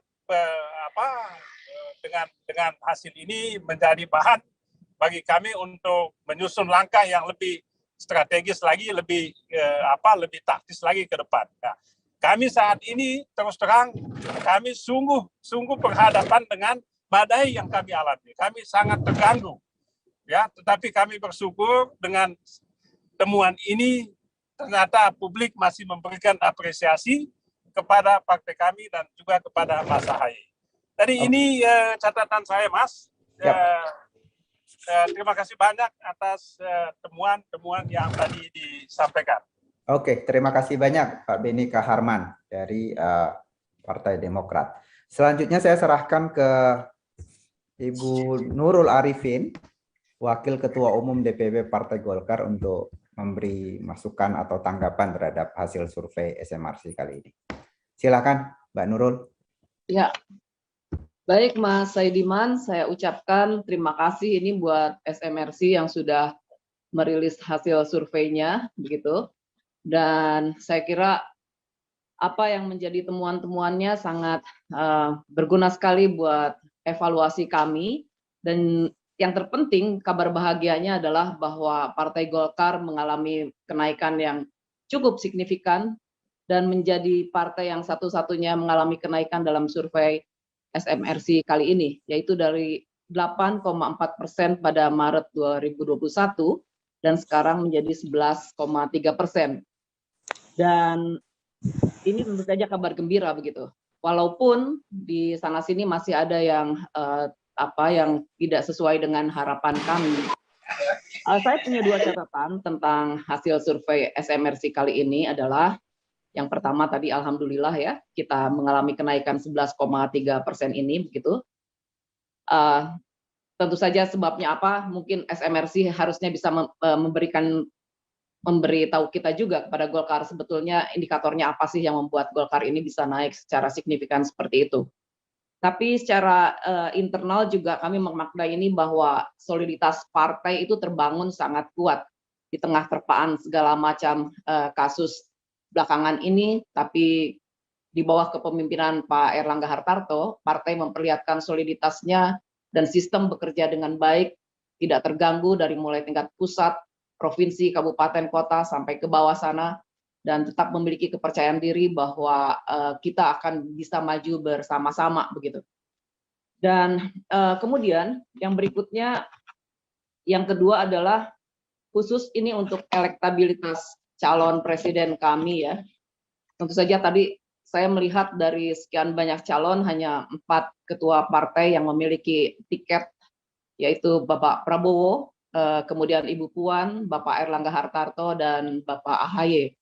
Yang lainnya boleh saja mempunyai elektabilitas popularitas yang tinggi seperti tadi Pak Beni Kaharman mengatakan, tapi kalau tidak ada partai yang mengusung juga ya percuma begitu. Jadi sesungguhnya kami masih terus bahwa calon kami yaitu Bapak Erlangga Hartarto yang sudah merupakan keputusan dari Munas dan diperkuat lagi di Rapimnas, satu-satunya calon yang akan mendapatkan tiket dari Partai Golkar, dan kami secara solid akan tetap mengusung beliau sebagai capres. Dan saat ini jika memang belum maksimal, pengenalannya baru dalam skala di billboard begitu. Namun juga ini kami merasa alhamdulillah tadi dari presentasi yang disampaikan di SMRC ini, tingkat keterkenalan tingkat tren, kemudian Mei 2021 itu beliau 28% dan saat ini September 2021 35%. Artinya juga ini perlahan tapi pasti kinerja yang dilakukan baik oleh partai dan beliau sendiri sebagai individu yang mempunyai jabatan sebagai Menko bisa menaikkan popularitasnya itu begitu. Dan ini kami sangat syukuri walaupun sekarang masih di billboard ya, di jalan-jalan, dan karena keterbatasan waktu beliau sebagai Menko, beliau masih sangat concern pada pemulihan ekonomi, kemudian juga penanganan COVID-19, dan kami memahami betul bahwa kita tidak ingin juga mengabuse jabatannya hanya untuk mengkapitalisasi itu menjadi kenaikan untuk sebagai capresnya itu begitu. Namun demikian kita terus bekerja. Tadi dikatakan juga tidak masuk memang dalam 15 besar itu masuk, tapi dalam 5 besar tidak masuk, dalam 3 besar apalagi begitu. Tapi kami tetap tidak akan pesimis. Kita masih punya waktu 2,5 tahun, dan 2,5 tahun di 2014 memberikan pelajaran kepada kita bahwa pada waktu itu seorang calon yang popularitasnya sangat tinggi pun tiba-tiba terkalahkan oleh calon yang namanya tidak muncul dan akhirnya memenangkan pertarungan di Capres, yaitu Bapak Bapak Jokowi. Jadi ini semua hal-hal ini tidak membuat kami pesimis ya. Kami memang dididik untuk selalu menjadi optimis. Seorang Erlangga Hartarto itu orang yang sangat optimistik begitu. Dan ini berpengaruh kepada kami semua di kader di pusat, di daerah dan seterusnya. Dan kita melihat tadi apa yang disimulasikan oleh SMRC itu sangat luar biasa dan detail dan komprehensif. Saya berterima kasih juga mendapatkan insight seperti ini. Cuma tadi ada satu kalimat yang membuat saya terasa agak seperti tendensius ya. Jadi kalimat yang tendensiusnya ataupun temuan yang tendensiusnya mengatakan bahwa partai yang tidak mencalonkan capres yang dikehendaki oleh masyarakat, maka partai tersebut akan mengalami penurunan yang drastis. Buat kami sebagai orang partai, ini merupakan satu tantangan, challenge. Dan saya berani bertaruh, atau kita mulai hari ini bertaruh dengan SMRC, kita lihat nanti di tahun 2024 seperti apa kenyataannya. Tapi memang bahwa kami belajar dari Pileg dan Pilpres yang serentak dilaksanakan pada tahun 2019 yang lalu, di mana ada kami partai pendukung pemerintah di provinsi-provinsi tertentu ada yang memang kurang menerima begitu. Tapi ini pun tetap menjadi challenge dan kemudian challenging ini menjadi satu perjuangan kami yang akhirnya justru tidak membuat kami pesimis begitu, tapi membuat kami tertantang. Nah, ini juga yang saya rasa hari ini SMRC memberikan tantangan kepada kami sebagai kader partai yang dikatakan tadi itu menjadi catatan buat saya, Mas Denny. Terima kasih ya. Sekali lagi kita akan terus berjuang begitu. Dan terima kasih untuk masukan-masukan tadi. Kami akan terus menaikkan popularitas Bapak Erlangga Hartarto. Awal tahun depan beliau akan lebih sering menyapa kader-kadernya di bawah. Tahun ini merupakan tahun untuk menaikkan popularitas dengan memasang billboard dan alat-alat media luar, promosi di media luar lainnya. Jadi insya Allah tahun depan ketika beliau sudah lebih banyak waktu sebagai ketua umum partai untuk turun kepada masyarakat, nah kami juga berharap bahwa ini akan berdampak untuk menaikkan selain popularitas juga elektabilitasnya. Saya kira saya tidak panjang-panjang. Terima kasih, itu saja dari saya. Assalamualaikum warahmatullahi wabarakatuh. Terima kasih banyak Ibu Nurul Arifin. Selanjutnya saya akan kasih kesempatan ke Pak Saan Mustafa. Beliau adalah Sekretaris Fraksi Nasdem DPR RI untuk memberikan tanggapan. Saya kasih kesempatan terutama karena masih dalam perjalanan Pak Saan. Silakan Pak Saan.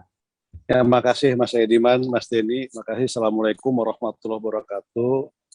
Yang pertama tentu kami mengapresiasi ya apa yang dilakukan oleh SMRC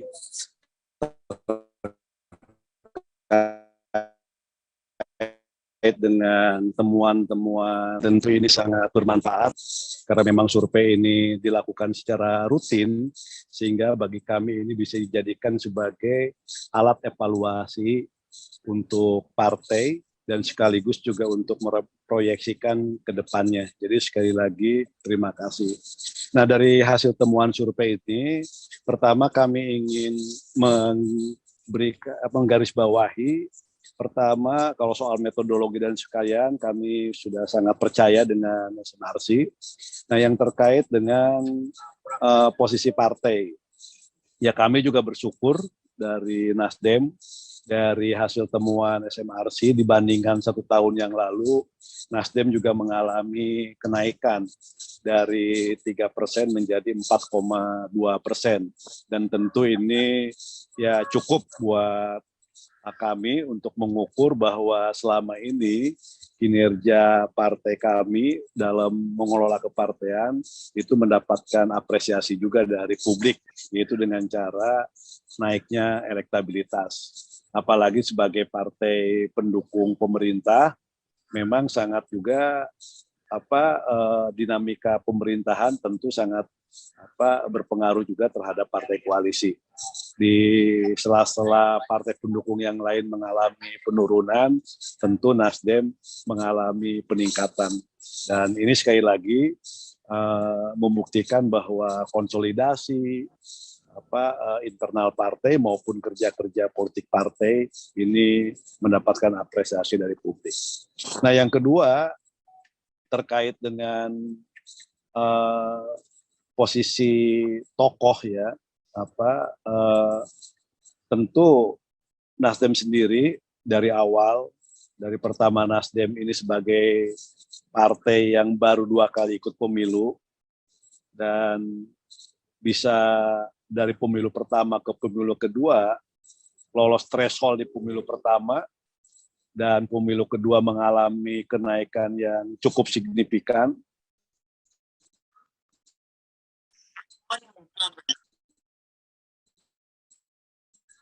Itu tanpa posisi tokoh kan berambisi calon presiden, dan tentu ini tidak mudah kan gitu, karena biasanya tokoh yang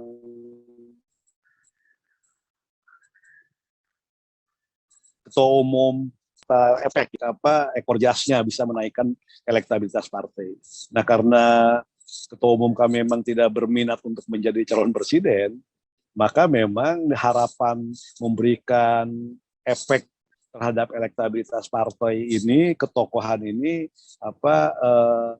ini benar-benar hasil dari kerja ketua umum dan juga dengan seluruh pengurus yang lainnya. Nah, terkait dengan calon presiden, tentu dari beberapa kali survei SMRC itu ya tokoh-tokoh memang berputar sekitar itu. Dan Nasdem memang sampai hari ini belum berpikir tentang calon presiden, walaupun pernah mengungkapkan gagasan terkait dengan konvensi. Nasdem menyadari pertama partai pemerintah yang masih konsentrasi membantu presiden dalam menangani pandemi COVID dan sekaligus juga nanti melakukan recovery bersama dengan pemerintah terkait dengan dampak dari pandemi. Nah, Nasdem juga menyadari bahwa pemilu Pilpres 2024 yang akan datang itu kan menggunakan threshold hasil pemilu 2019 yang lalu. Nasdem 10,4%, tentu nggak cukup, karena syarat yang di Undang-Undang Pemilu itu 20%.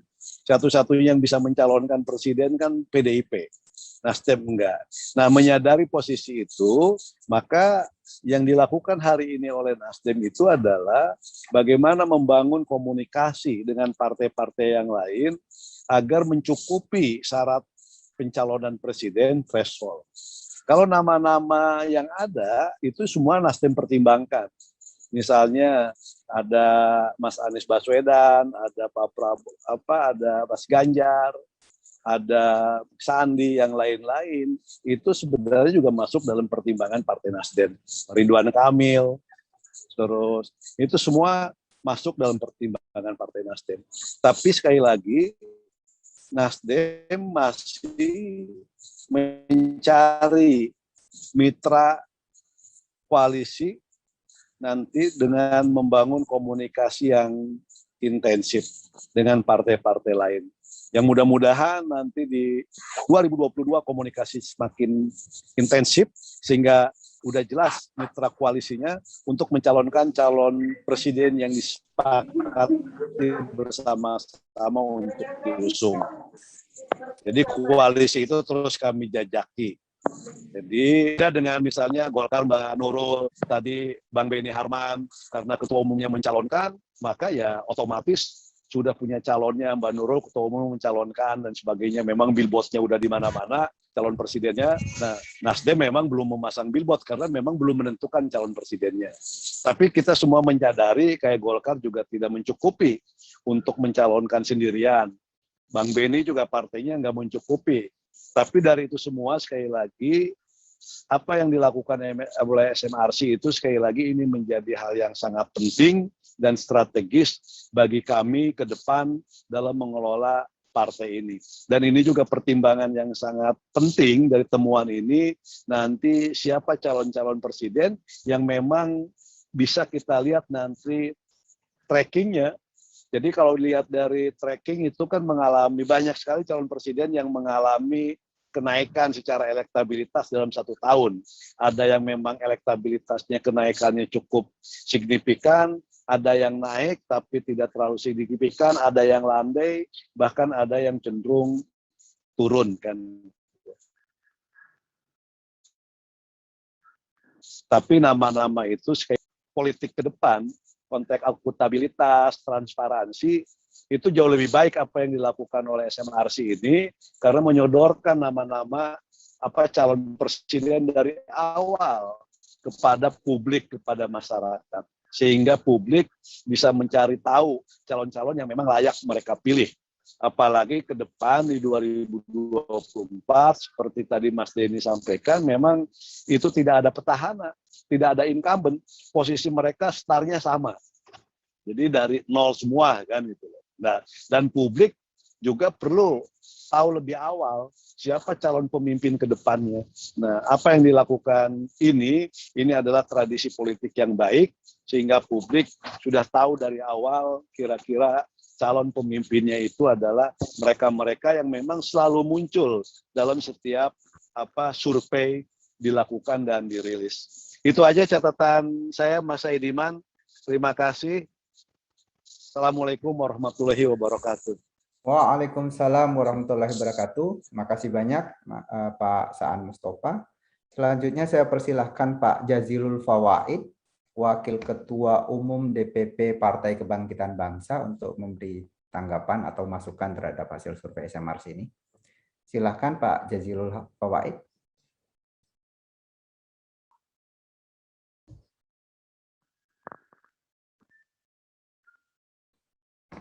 Silakan Pak Jazilul Fawaid. Siap dari tadi sebenarnya.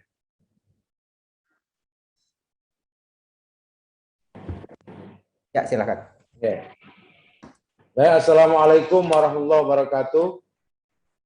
Yang saya hormati, saya muliakan Pak Saidiman dan seluruh jajaran dari SMRC, para narasumber, sahabat saya dari berbagai partai politik yang ada, yang saya hormati. Alhamdulillah, selama ini SMRC memang konsisten untuk melakukan survei politik, kecenderungan politik, bahkan hampir tiap 3 bulan sekali. Dan menurut saya ini penting bagi semua partai politik, tidak hanya PKB, termasuk juga buat pemilih, karena kita butuh pendidikan politik untuk para pemilih, untuk tahu siapa tokoh-tokoh, bagaimana kiprah partai, dan bagaimana kita menindaklanjuti. Nah, dari survei SMRC yang ada, tentu PKB menyampaikan rasa syukur karena di antara partai yang ada, PKB konsisten untuk terus naik. Artinya sesuai dengan apa yang selama ini PKB harapkan dan kerjakan. Jadi kalau bahasanya Pak Muhaimin, ketum kami, PKB harus mampu menyalip Gerindra dan Golkar. Nah, kalau Gerindra sudah kesalip, ini Golkar sebentar lagi. Karena selisihnya hanya 0,3%, 1,3%. Yang dimaksud menyalip itu kan tentu fastabiqul khairat, bukan artinya berlaku curang, tidak. Kita selalu konsisten, dan hari ini PKB juga menyiapkan berbagai kegiatan untuk pemenangan pemilu di 2024. Kita mulai dari pencalekan dini, kita mulai dari pemetaan dapil, kita mulai, semuanya kita jalan sekarang.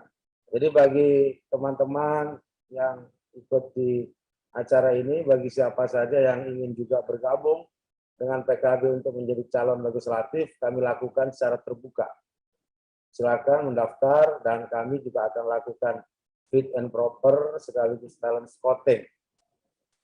Nah, tentu informasi yang disampaikan oleh SMRC ini menjadi kami lebih bergairah untuk membuat rencana-rencana.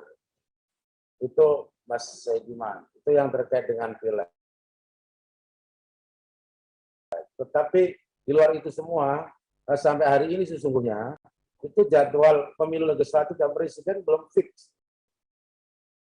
Belum jelas tanggalnya. Jadi apakah tahun 2024, bulan berapa, ini belum.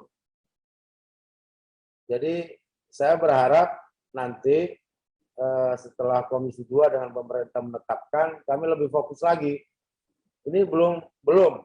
Jadi di Komisi 2 masih ada 2 pilihan antara Februari dan Mei. Nah, sepanjang 2,5 tahun ini dan kondisi ketika pemilihan ini saya yakin juga akan mempengaruhi elektoral sebuah partai politik. Katakanlah, kalau ini terjadi pada bulan Mei, di mana pada bulan April itu Idul Fitri dan puasa, ini juga bagi PKB juga menyiapkan konsepnya kalau ini terjadi di bulan Mei. Karena kita masuk pada bulan Ramadan, bulan suci. Nah, kami berharap juga setidaknya kalau terjadi pemilihan, pileg, itu tidak terjadi pada bulan Ramadan kampanyenya. Ataupun kemuliaan bulan Ramadan, kasatnya misalnya gitu. Mungkin SMRC bisa melakukan survei.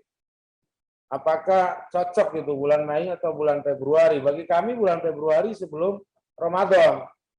Kalau Ramadan ini politik identitas juga akan lebih kuat, terus yang kemudian penggunaan simbol-simbol agama yang seharusnya halal bihalal buat acara kerukunan, tapi acara rasan-rasan itu nanti.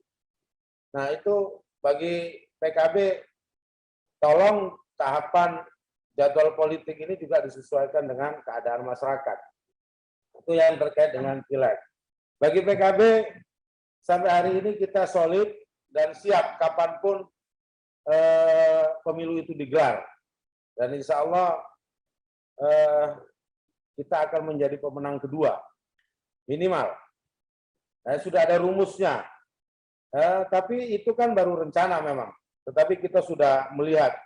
Dan kita pada bulan Februari insya Allah seluruh tahap pencalonan caleg DPR RI itu sudah terisi. Di tingkat 2 provinsi bulan Maret sudah terisi. Nanti bulan Aprilnya sudah terisi. Jadi 1 tahun sebelum pemilihan kami sudah uji publik para calon PKB untuk turun ke dapilnya masing-masing. Jadi kami lebih siap. Jadi mudah-mudahan nanti kalau survei di 3 bulan ke depan, kita sudah lebih baik posisinya. Nah, saja penting buat saya. Berapapun elektoral seorang calon, katakanlah yang ada sekarang, yang hasil SMRC, yang atau kata Pak Beni ada sekian ketua umum yang disurvei, ya ketua umum kami ada di situ. Meskipun memang elektoralnya belum tinggi, nggak ada masalah karena kita masih ada waktu 2 tahun lagi. Nah, dan kami juga tidak merasa pesimis gitu, meskipun kita masih masih belum sama dengan mereka. Cuma pertanyaan saya kepada SMRC, ketika 40 nama itu diuji ke publik, itu ada nama ketum kami, tapi ketika 15 kok malah tidak ada. Itu gimana proses milihnya, itu aja. Baik, kami tidak ada soal, tidak mempersoalkan, cuman kami kepengen tahu metodologinya. Jadi dari 42 nama dimasukkan, begitu 15 tertutup, itu nama ketua umum nggak dimasukkan. Kan menurut saya nggak fair aja gitu. Toh kalau di 42 nama, itu Pak Erlangga jauh di bawah Pak Muhaimin. Tapi begitu masuk 15, Pak Muhaimin nggak ada namanya di situ. Itu hanya sebagai koreksi saja buat saya, apakah lupa memasukkan nama atau bagaimana. Itu. Nah, satu bahwa di 2024 itu semua capres itu pasti minimal itu wajah baru, tidak ada incumbent. Itu orang yang berulang kali ikut, pasti itu ikut. Yang ada di situ Pak Prabowo kan sudah beberapa kali calon. Selebihnya nggak ada yang pernah nyalon yang disebut di dalam list nama-nama itu. Jadi maklum saja Pak Prabowo tertinggi dari situ tingkat popularitasnya karena beliau sudah 2 kali. Nah, sedangkan Mas Ahaye, Pak Muhaimin, Pak Erlangga itu belum. Nah, dan nama ketua umum partai yang lain juga nggak ada. Pak Zulkifli tidak ada di situ. Pak Ahmad Saihu misalkan, politik sesuai dengan hasil SMRC, itu karena rezim pemilu serentak, maka ingin memajukan calon kadernya menjadi calon. Sebab apa? Sebab ada efek ekor jas. Itu berlaku buat PKB dan berlaku buat partai-partai yang lain. Nah, mungkin saja partai yang lain tokohnya tidak serius untuk berkampanye, begitu aja. Yang serius berkampanye kan dari ketua umum partai politik kan, setahu saya baru Pak Erlangga.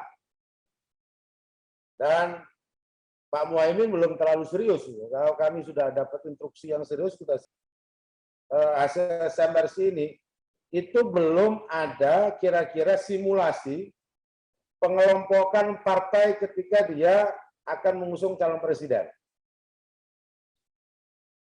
Karena di simulasi yang ada SMRC itu hanya 2 dikelompokkan. Ketua umum partai politik atau kader partai politik atau di luar partai politik, gubernur. Padahal gubernur itu juga ada yang dari partai politik, jadi dipisah-pisah itu. Katakanlah Pak Ganjar yang gubernur kan kader PDIP. Atau Pak Ridwan Kamil direkrut oleh Nasdem. Itu semua sebenarnya nggak ada pemilihan antara kader partai politik dengan kepala daerah. Menurut saya di situ tidak jeli melihatnya, atau setidaknya mau membuat dikotomi antara ketua umum dan bukan ketua umum yang dibuat oleh SMRC ini. Kalau antara ketua umum dan bukan ketua umum yang seperti dibuat oleh SMRC atau bukan dari kader partai, itu beda cara format memandangnya. Kalau sebab itu sebenarnya bisa dikelompokkan, kira-kira akan terjadi berapa poros di dalam Pilpres mendatang. Nah, itu nggak terlihat di dalam survei. Tidak terlihat di dalam survei SMRC. Poros itu tidak terlihat. Yang ada terlihat nama-nama orang-orang yang sebetulnya tidak memiliki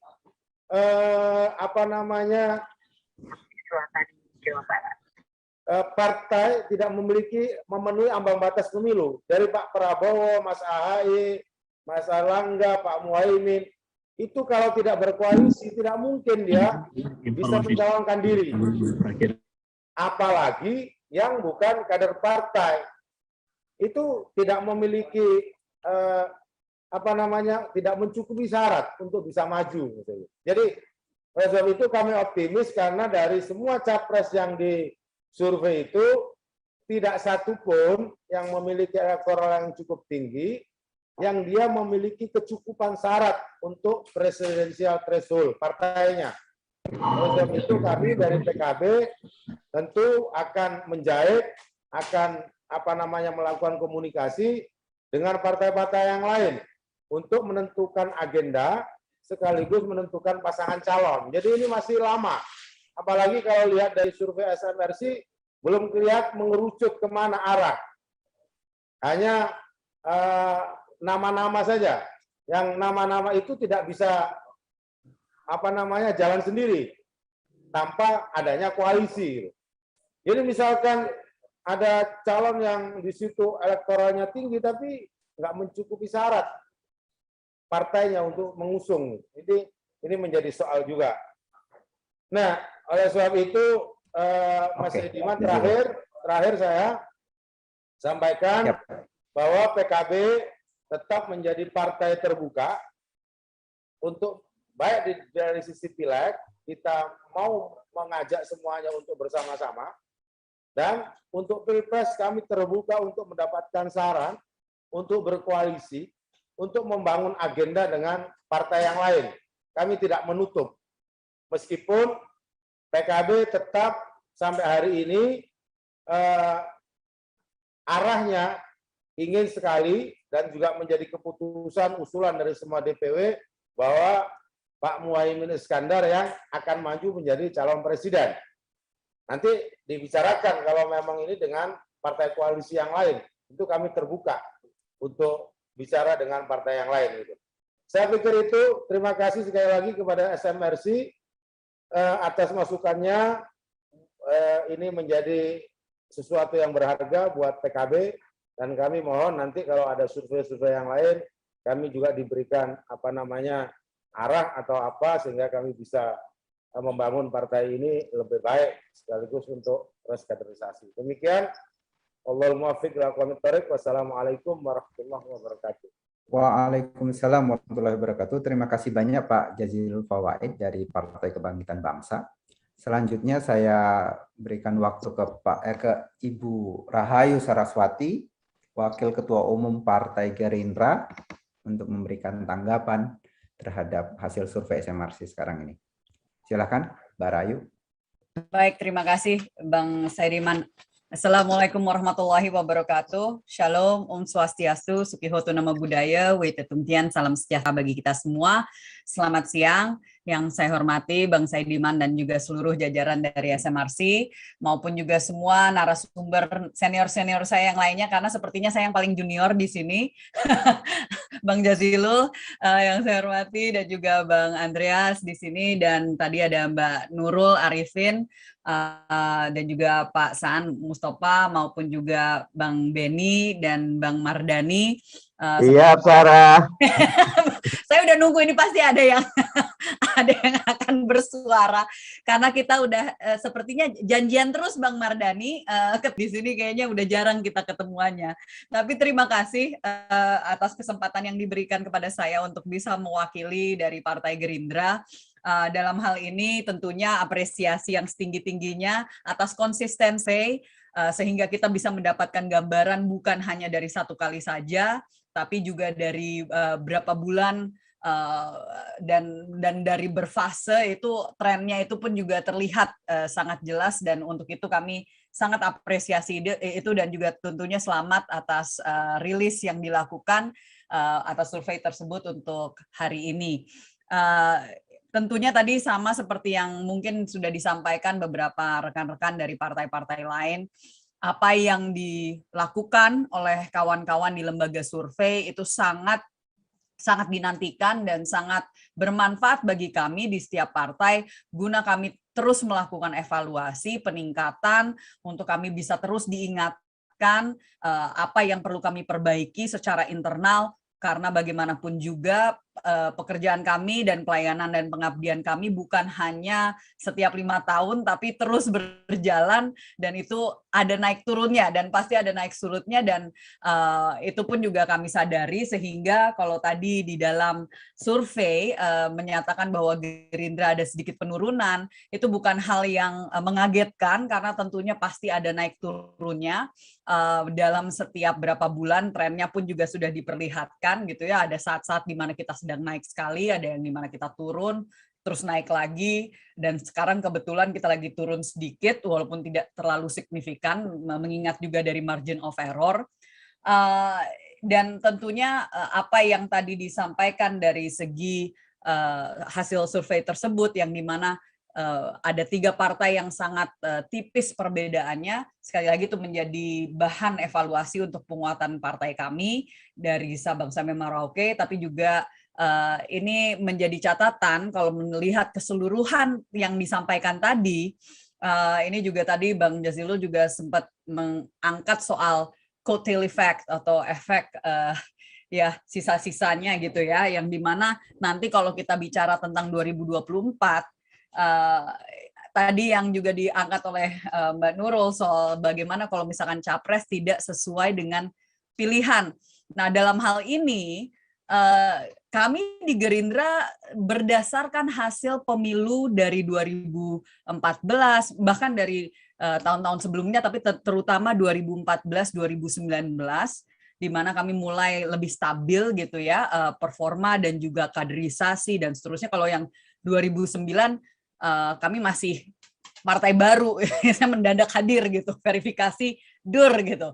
Tapi di 2014-2019 kami melihat cukup konsisten dan kami sangat yakin untuk menjaga konsistensi tersebut dan soliditas partai, sehingga walaupun mungkin ada di dalam survei-survei yang telah kami bahas, kami lihat, itu mungkin ada yang menyatakan pemilih partai tertentu, tetapi lalu kalau tadi dikatakan hasil survei kali ini, jika caleg maupun capresnya itu tidak sesuai dengan pilihan hati atau istilahnya dengan apa yang diinginkan oleh pemilih, maka mungkin akan memilih partai lain. Tetapi kalau kami melihat sekali lagi dari mau itu di pemilu pilpres maupun di pilkada, kami ada angka yang dimana kami cukup konsisten di situ. Nah, ini tinggal PR kami bagaimana untuk terus mengembangkan itu, dan saya rasa tentunya survei ini kan masih sangat terbatas ya, dengan tadi walaupun targetnya 1.220 tapi dengan response rate-nya di 981.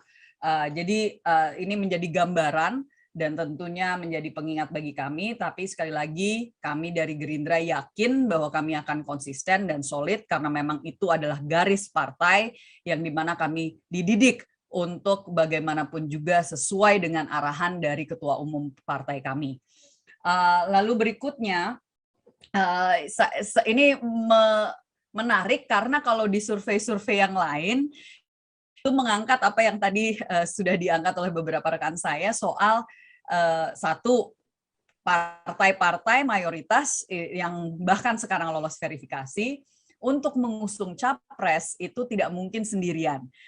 Dan dalam hal ini, kalau menurut survei, banyak sekali survei yang sudah memperkirakan soal koalisi dan soal pasangan, karena tentunya di Indonesia berbeda dari Filipina yang tidak mungkin capresnya maju sendiri dan cawapresnya maju sendiri, tapi kita harus capres dan cawapres. Nah, tadi kalau dilihat itu baru betul-betul hanya membicarakan soal Ganjar, Prabowo, Puan, PDIP gitu ya.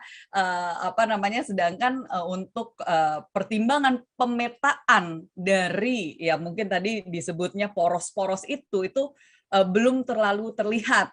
Masih betul-betul semata-mata hanya capresnya, sedangkan pasangan ini sangat penting sekali dan sangat berpengaruh untuk bagaimana masyarakat menilai elektabilitas seseorang, karena ini bukan hanya elektabilitas capresnya saja, tapi bagaimana dengan pasangannya dan koalisinya itu seperti apa. Itu sangat-sangat berpengaruh, dan untuk tahun ini walaupun kita sudah memasuki hitung-hitungan untuk persiapan gitu ya, tetapi masih terlalu jauh ya. Kita tahulah semua yang di politik H-1 jam aja juga bisa berubah gitu. Apalagi H-2 tahun ya, dan 2-3 tahun. Jadi ini masih banyak sekali faktor yang masih harus dipertimbangkan, dan itu kenapa survei seperti ini lebih menjadi sebuah gambaran maupun juga mengingatkan kepada kami untuk terus meningkatkan kinerja kami.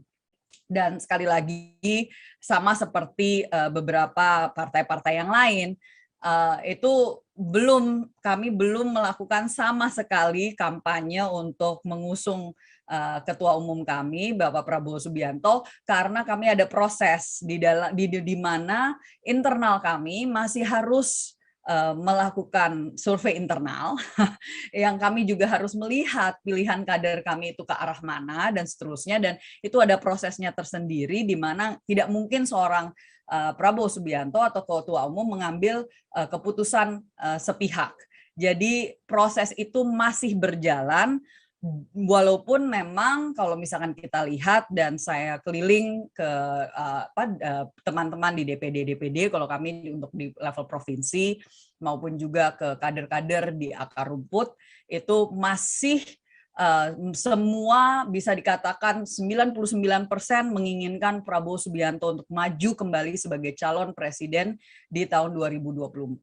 Ya, itu adalah suara dari kader-kader kami yang solid, dari pengurus-pengurus kami, semua menyatakan ingin Prabowo Subianto untuk maju kembali, dan jika itu konsisten disampaikan oleh para ketua DPD, nanti pada saat kita akan mengumpulkan semua untuk Rakornas dan juga untuk rapat-rapat kami, itu pastinya bisa sekali untuk tersampaikan dalam bentuk keputusan resmi dari Partai Gerindra untuk mengusung beliau untuk maju sebagai calon presiden 2024. Tapi proses itu sekali lagi masih berjalan.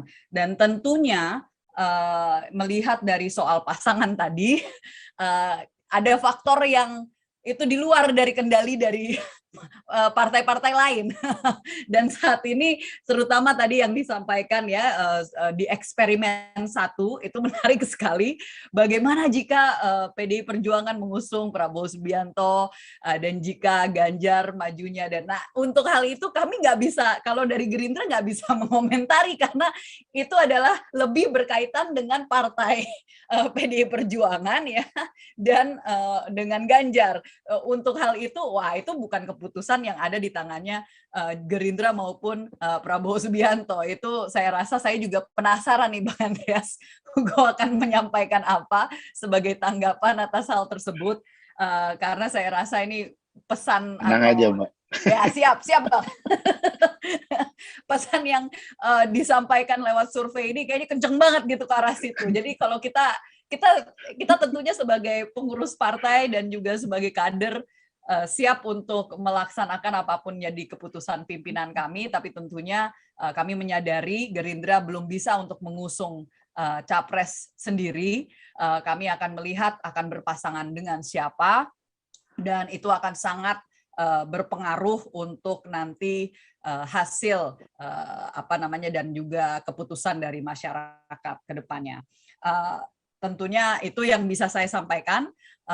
Terima kasih sekali lagi atas kesempatan yang diberikan. Tapi terima kasih SMRC sudah, walaupun bagaimanapun juga di akhir-akhir, tapi pas di awalnya pokoknya itu luar biasa. Tetap nomor 1 Prabowo Subianto masih di atas. Nah untuk itu memberikan kami, wah ini berarti yang kami usung nih udah pokoknya udah tepat lah kalau untuk kami gitu ya. Karena kami masih semangat ingin melihat visi dan misi beliau untuk kemajuan Indonesia dan juga solusi ke depannya untuk recovery kita bersama, terutama pasca pandemi COVID-19, itu bisa terwujudkan, dan saya yakin beliau masih sangat mampu untuk memimpin Indonesia ke depan. Itu adalah dari kader. Kalau dari partainya sendiri masih harus menunggu prosesnya berjalan. Jadi terima kasih sekali lagi. Wassalamualaikum warahmatullahi wabarakatuh. Hidup Saras. Siap, Mbak. Keren Saras, keren. Mantap, terima kasih banyak Mbak Saras. Selanjutnya saya kasih kesempatan ke Pak Mardhani Alisera, Ketua DPP PKS, untuk memberikan tanggapan. Juga mungkin bisa memberikan tanggapan terhadap kesimpulan salah satu temuan dari survei ini, bahwa ternyata kualitas personal tokoh itu jauh lebih dipertimbangkan oleh publik pemilih daripada keputusan partai. Dan bahkan kalau partai memilih calon yang tidak diinginkan oleh publik, itu bisa bahaya untuk pemilihan legislatif bagi partai itu sendiri. Nah, PKS sendiri melihat ini bagaimana, dan bagaimana strategi PKS menghadapi fenomena itu. Silakan Pak Mardhani. Terima kasih Mas Saidiman. Suara saya terdengar dengan jelas kah? Ya, jelas Mas. Jelas. Jelas Bang. Mbak Nurul, Mbak Saras, Mas Jazilul, Mas Beni, Kang Saan, Mas Doni tadi, teman-teman wartawan. Mohon maaf kalau ada yang belum kesebut tadi. Bismillahirrahmanirrahim. Assalamualaikum warahmatullahi wabarakatuh. Selamat siang dan salam sejahtera untuk kita semua. Yang pertama, apresiasi SMRC yang terus meningkatkan kualitas demokrasi kita dengan survei-surveinya yang sekarang ini pandangan saya, Mas Denny, ini ada treatmentnya, 4 treatment itu menarik sekali ya. Tantangan buat kita bagaimana menggunakan data dari treatment yang digunakan dengan 4 skenario ini, walaupun kalau saya boleh usul, biasanya Mas Denny itu Pilpres itu it's about Jawa gitu loh ya. Siapa dari tiga provinsi besar dapat 2 aja di Jawa, itu keren itu gitu loh. Nah, bersyukur PKS bareng Gerindra dan yang lain-lain pasti itu agak kuat di Jabar, Jakarta dan Banten ya. Tinggal nyari satu aja nih, Jateng atau Jatim gitu loh, insya Allah. Boleh treatment kelima tuh. Yang pertama komen saya adalah bahwa 2024 ini pemilu 3 rasa ya. Rasa pandemi, rasa resesi, dan rasa suksesi ya. Saya kemukakan ini untuk menunjukkan vulnerability ya, akan ada banyak unpredictable event, unpredictable quote and unquote krisis yang akan mempengaruhi ya. Jadi siapapun yang sudah punya data sekarang mesti berhati-hati ya. Karena tadi pandemi kita belum tentu bisa kontrol lagi. Amerika sekarang udah dekat 100.000 lagi gitu loh. Singapura yang rapi kayak gitu aja, Mbak Nurul, Mbak Saras, sekarang lagi berat sekali itu loh. Padahal kita suka kagum kan well manage-nya Singapura gitu kan. Resesi, nah saya setuju nih, Mbak Nurul keren, Pak Erlangga fokus ya, yang lain fokus. Resesi ini berat ya. Kita bahas tentang Capres, sebetulnya sebelum dibahas juga sekarang ini rakyat lagi nungguin apa yang dikerjakan orang-orang yang ada di survei itu gitu. Makanya kalau PKS kita tebar 1 juta hewan kurban, tebar 1,7 juta sembako, nanti tebar 2 juta. Pokoknya gitu, tebar terus karena rakyat lagi betul-betul berat. Yang ketiga rasa suksesi ya, dan biasanya di suksesi ini tadi Denny angkat bagaimana out of the blue gitu, tiba-tiba Pak Jokowi muncul gitu. Nanti peluang kelompok-kelompok tertentu juga bisa out of the blue. Jadi hati-hati dan hati-hati. Yang kedua, nah karena itu fokus di melayani. PKS lagi fokus sekarang ini memperkuat struktur sama nyuwun sewu buat semua nama-nama yang bagus yang ada di atas, tapi membangun partai ini artinya membangun dengan penuh ketekunan, membangun dari grassroots seperti sekolah ya. Makanya partai disebut dengan kawah candra di muka bagi pemimpin nasional, karena memang karena konstitusi kita mengatakan tidak ada calon independen, jadi partai lah. Dan jujur kondisi saat ini bukan kondisi yang baik buat partai, tapi saya sangat apresiasi siapapun ketua umum partai atau siapapun figur yang mau maju capres, karena jangan ada lagi beli kucing di dalam karung, jangan ada lagi pencitraan, jangan ada lagi masuk gorong-gorong, jangan lagi manjat pohon kelapa katakan gitu untuk elektabilitas. Tetapi mana yang memang punya konsep dan mana yang punya track record gitu. Nah karena itu kemarin saya apresiasi Kang Emil yang mau maju melalui manapun gitu loh.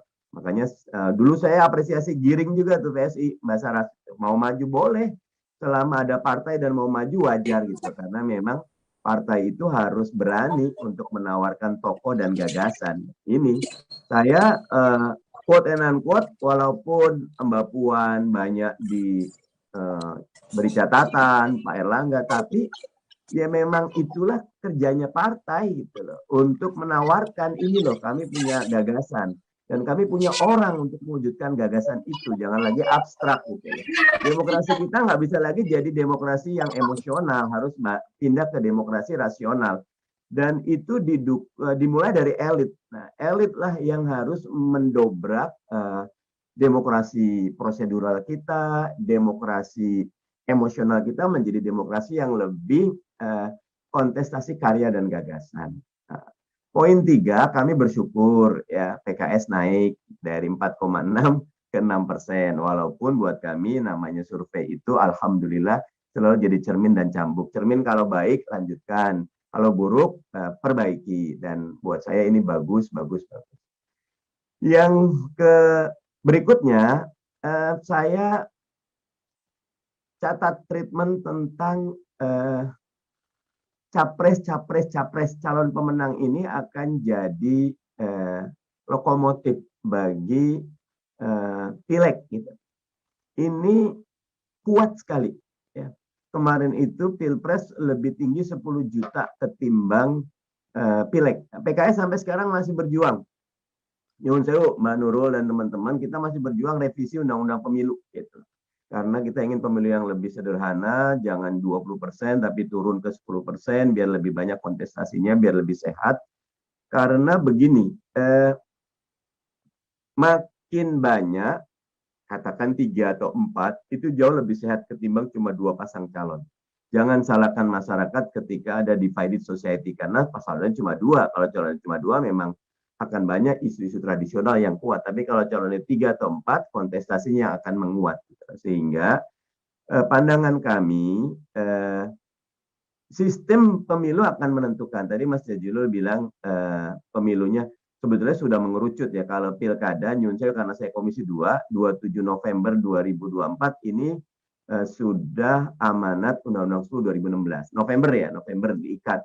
Yang pemilu wajar KPU minta Februari 21, siapa namanya pemerintah minta 15, ini lagi dicari titik temunya dan masih kekejar ya.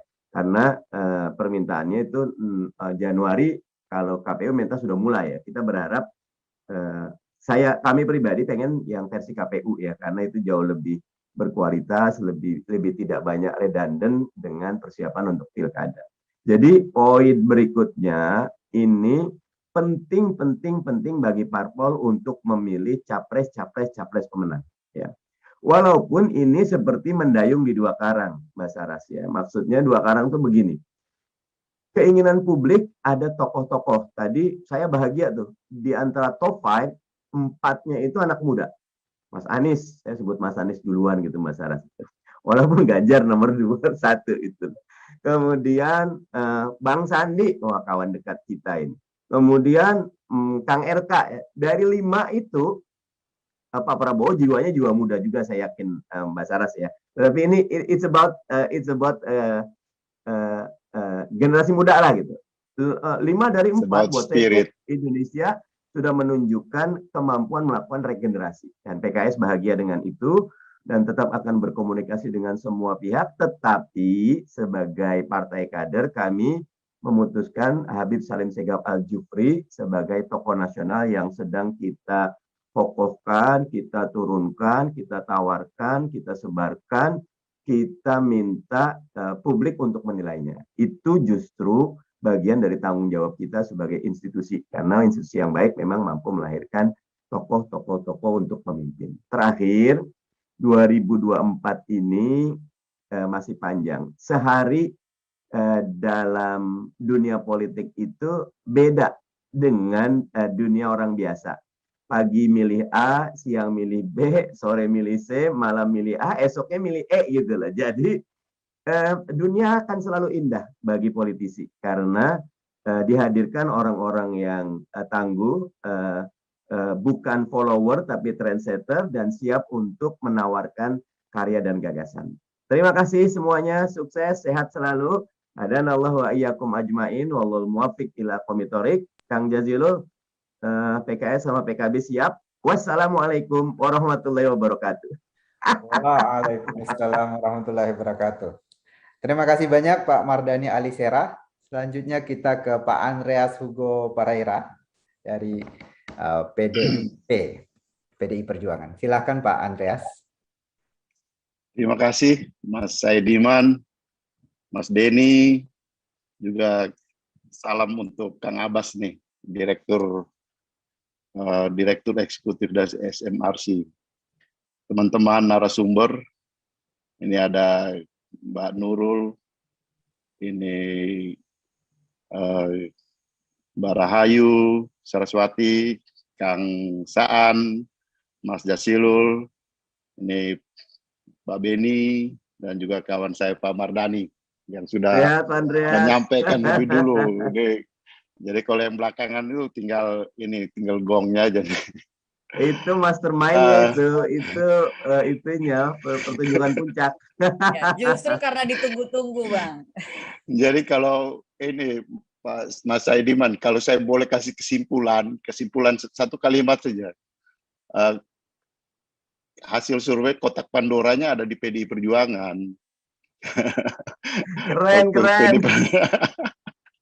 Kalau PDI Perjuangan buka kotak Pandoranya, nah kelihatan berapa calon, nanti kan berapa pasangan yang akan muncul, dan ya kedepannya sudah bisa kelihatan bagaimana juga termasuk kotel efek untuk partai-partai politiknya.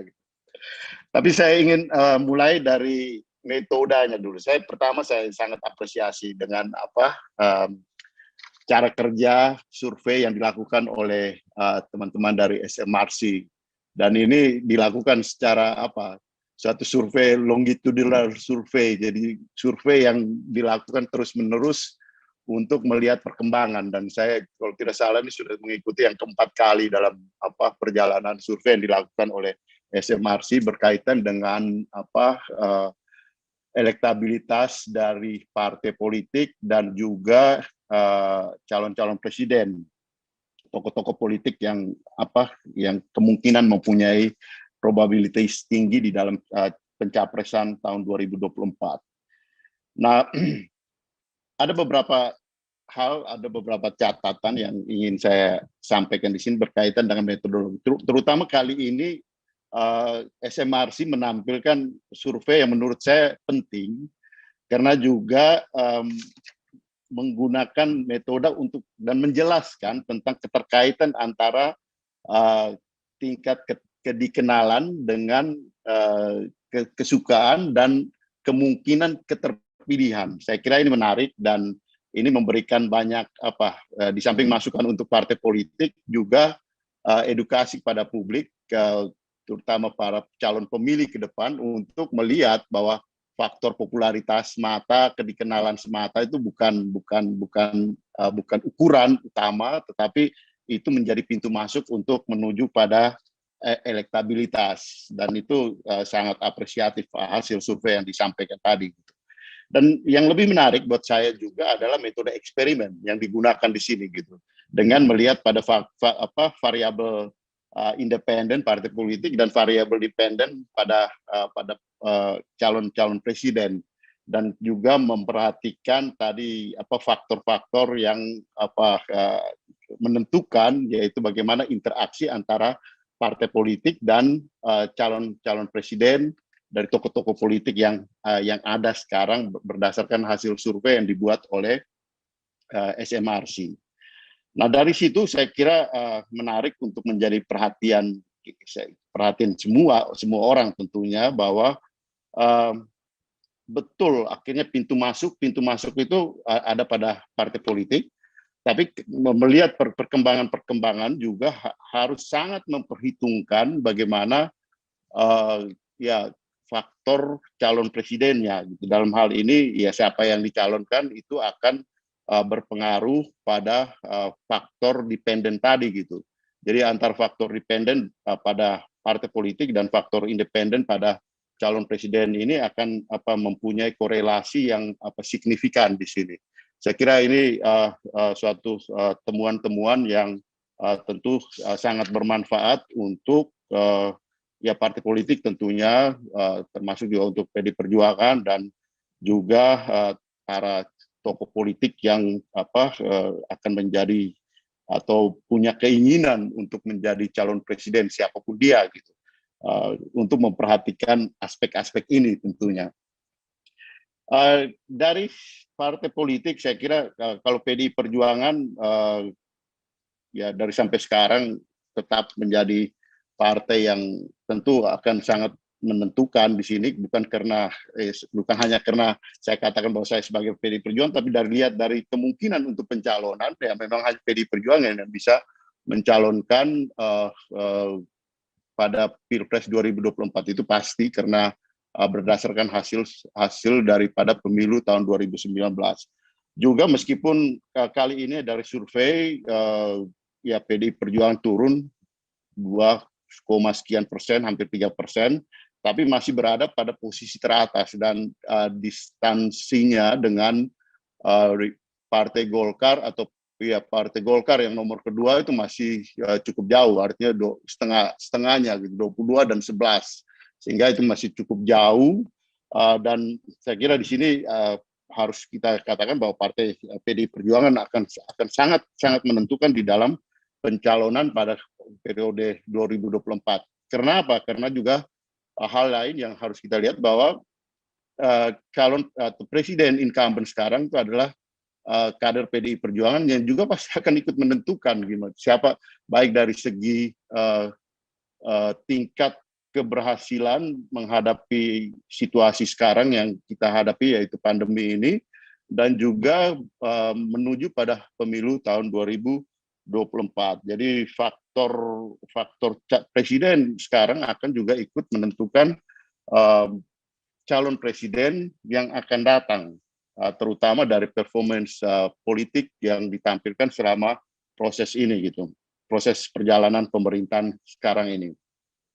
Kemudian hal berikut juga bahwa kita ya dalam survei ini juga menampilkan beberapa hal yang menurut saya menarik untuk menjadi perhatian, yaitu munculnya tokoh-tokoh ya. Di sini sebagai kader PDI Perjuangan saya tentu senang gitu, karena hanya PDI Perjuangan yang mempunyai calon atau yang ada di dalam nominasi unggulan-unggulan itu ada lebih dari satu gitu. Di situ kan dari hasil tadi nama-nama yang muncul di permukaan yang menjadi perhatian publik dengan tingkat kemungkinan untuk baik dikenalan maupun kemudian tingkat kesukaan yang cukup baik, cukup tinggi. Di samping ada Mas Ganjar, ada Mbak Puan, ada juga Ibu Risma gitu. Sehingga bagi PDI Perjuangan tentu ini itu hal yang menguntungkan gitu. Hal yang menguntungkan dalam arti bahwa ketika sudah akan ada, ketika ke depan nanti akan ada keputusan, akumulasi ini akan menentukan gitu. Akumulasi ini akan menentukan, dan kami yakin bahwa pada saatnya Ketua Umum kami ya Ibu Megawati Soekarno Putri akan membuat keputusan yang paling tepat untuk menghadapi Pilpres 2024, dan akumulasi ini akan juga menentukan baik untuk calon presiden maupun terutama juga untuk partai politik gitu. Dari segi ini tentu kita bicara soal kotel efek nanti gitu. Jadi hasil survei ini tentu menggembirakan dalam arti baik untuk partai politik maupun untuk pencapresan. Karena ada alternatif dari pencapresan, ada alternatif nama-nama yang dari kader partai yang juga muncul, bahkan nama Ibu Megawati Soekarno Putri sendiri pun ada di meskipun selama ini Ibu tidak pernah bicara soal pencalonan presiden, tapi masyarakat masih melihat faktor keberadaan daripada ketua umum itu penting gitu. Di sini ketika itu muncul, ini tentu akan sangat berpengaruh. Tadi juga teman-teman, saya kira teman-teman yang lain juga mengkomplain kenapa setelah dikerucutkan namanya para ketua umum tidak ada namanya di situ gitu. Tapi di situ juga menunjukkan bahwa faktor ketua umum juga berpengaruh di situ. Jadi di samping tentu sendiri mencalonkan dari presiden, tapi juga akan sangat menentukan di dalam siapa yang akan menjadi calon presiden yang diputuskan oleh partai politik tersebut gitu. Dalam hal ini kalau PDI Perjuangan jelas gitu, ada pada hak prerogatif itu ada pada ketua umum. Jadi sebagai kader kami tunggu saja gitu bagaimana kemudian proses menuju pada pencapresan ini, ketua umum akan memutuskan, dan di situ akumulasi itu akan sangat berpengaruh terhadap baik calon presiden yang alternatif yang ada ini ketika keputusan itu dibuat, dan juga kotel efek untuk partai politik.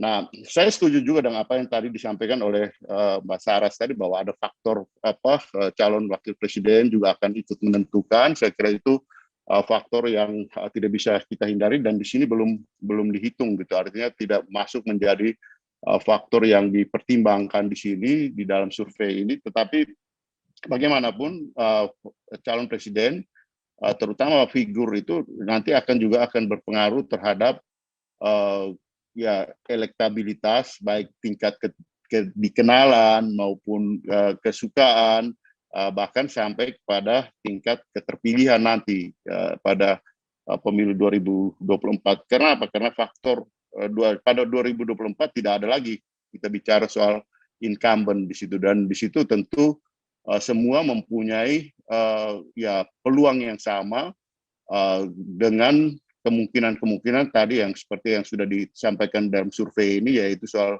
kedikenalan, kesukaan, dan kemudian itu akan menentukan keterpilihan.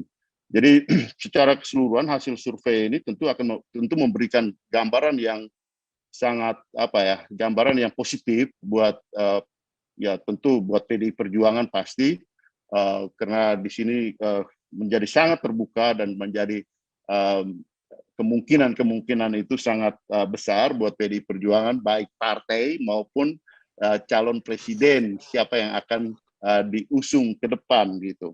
Pilihan banyak, jauh lebih memungkinkan untuk memilih yang banyak daripada kalau kita punya hanya satu. Apalagi kalau satu itu ya sorry ya kalau saya katakan kalau satu muncul kemudian tenggelam juga gitu. Sehingga di situ apalagi kalau tidak muncul sama sekali gitu. Katakanlah dia siapapun dia, apakah itu ketua umum partainya ataupun kader partainya, tetapi masyarakat juga akan melihat gitu bagaimana faktor-faktor tadi soal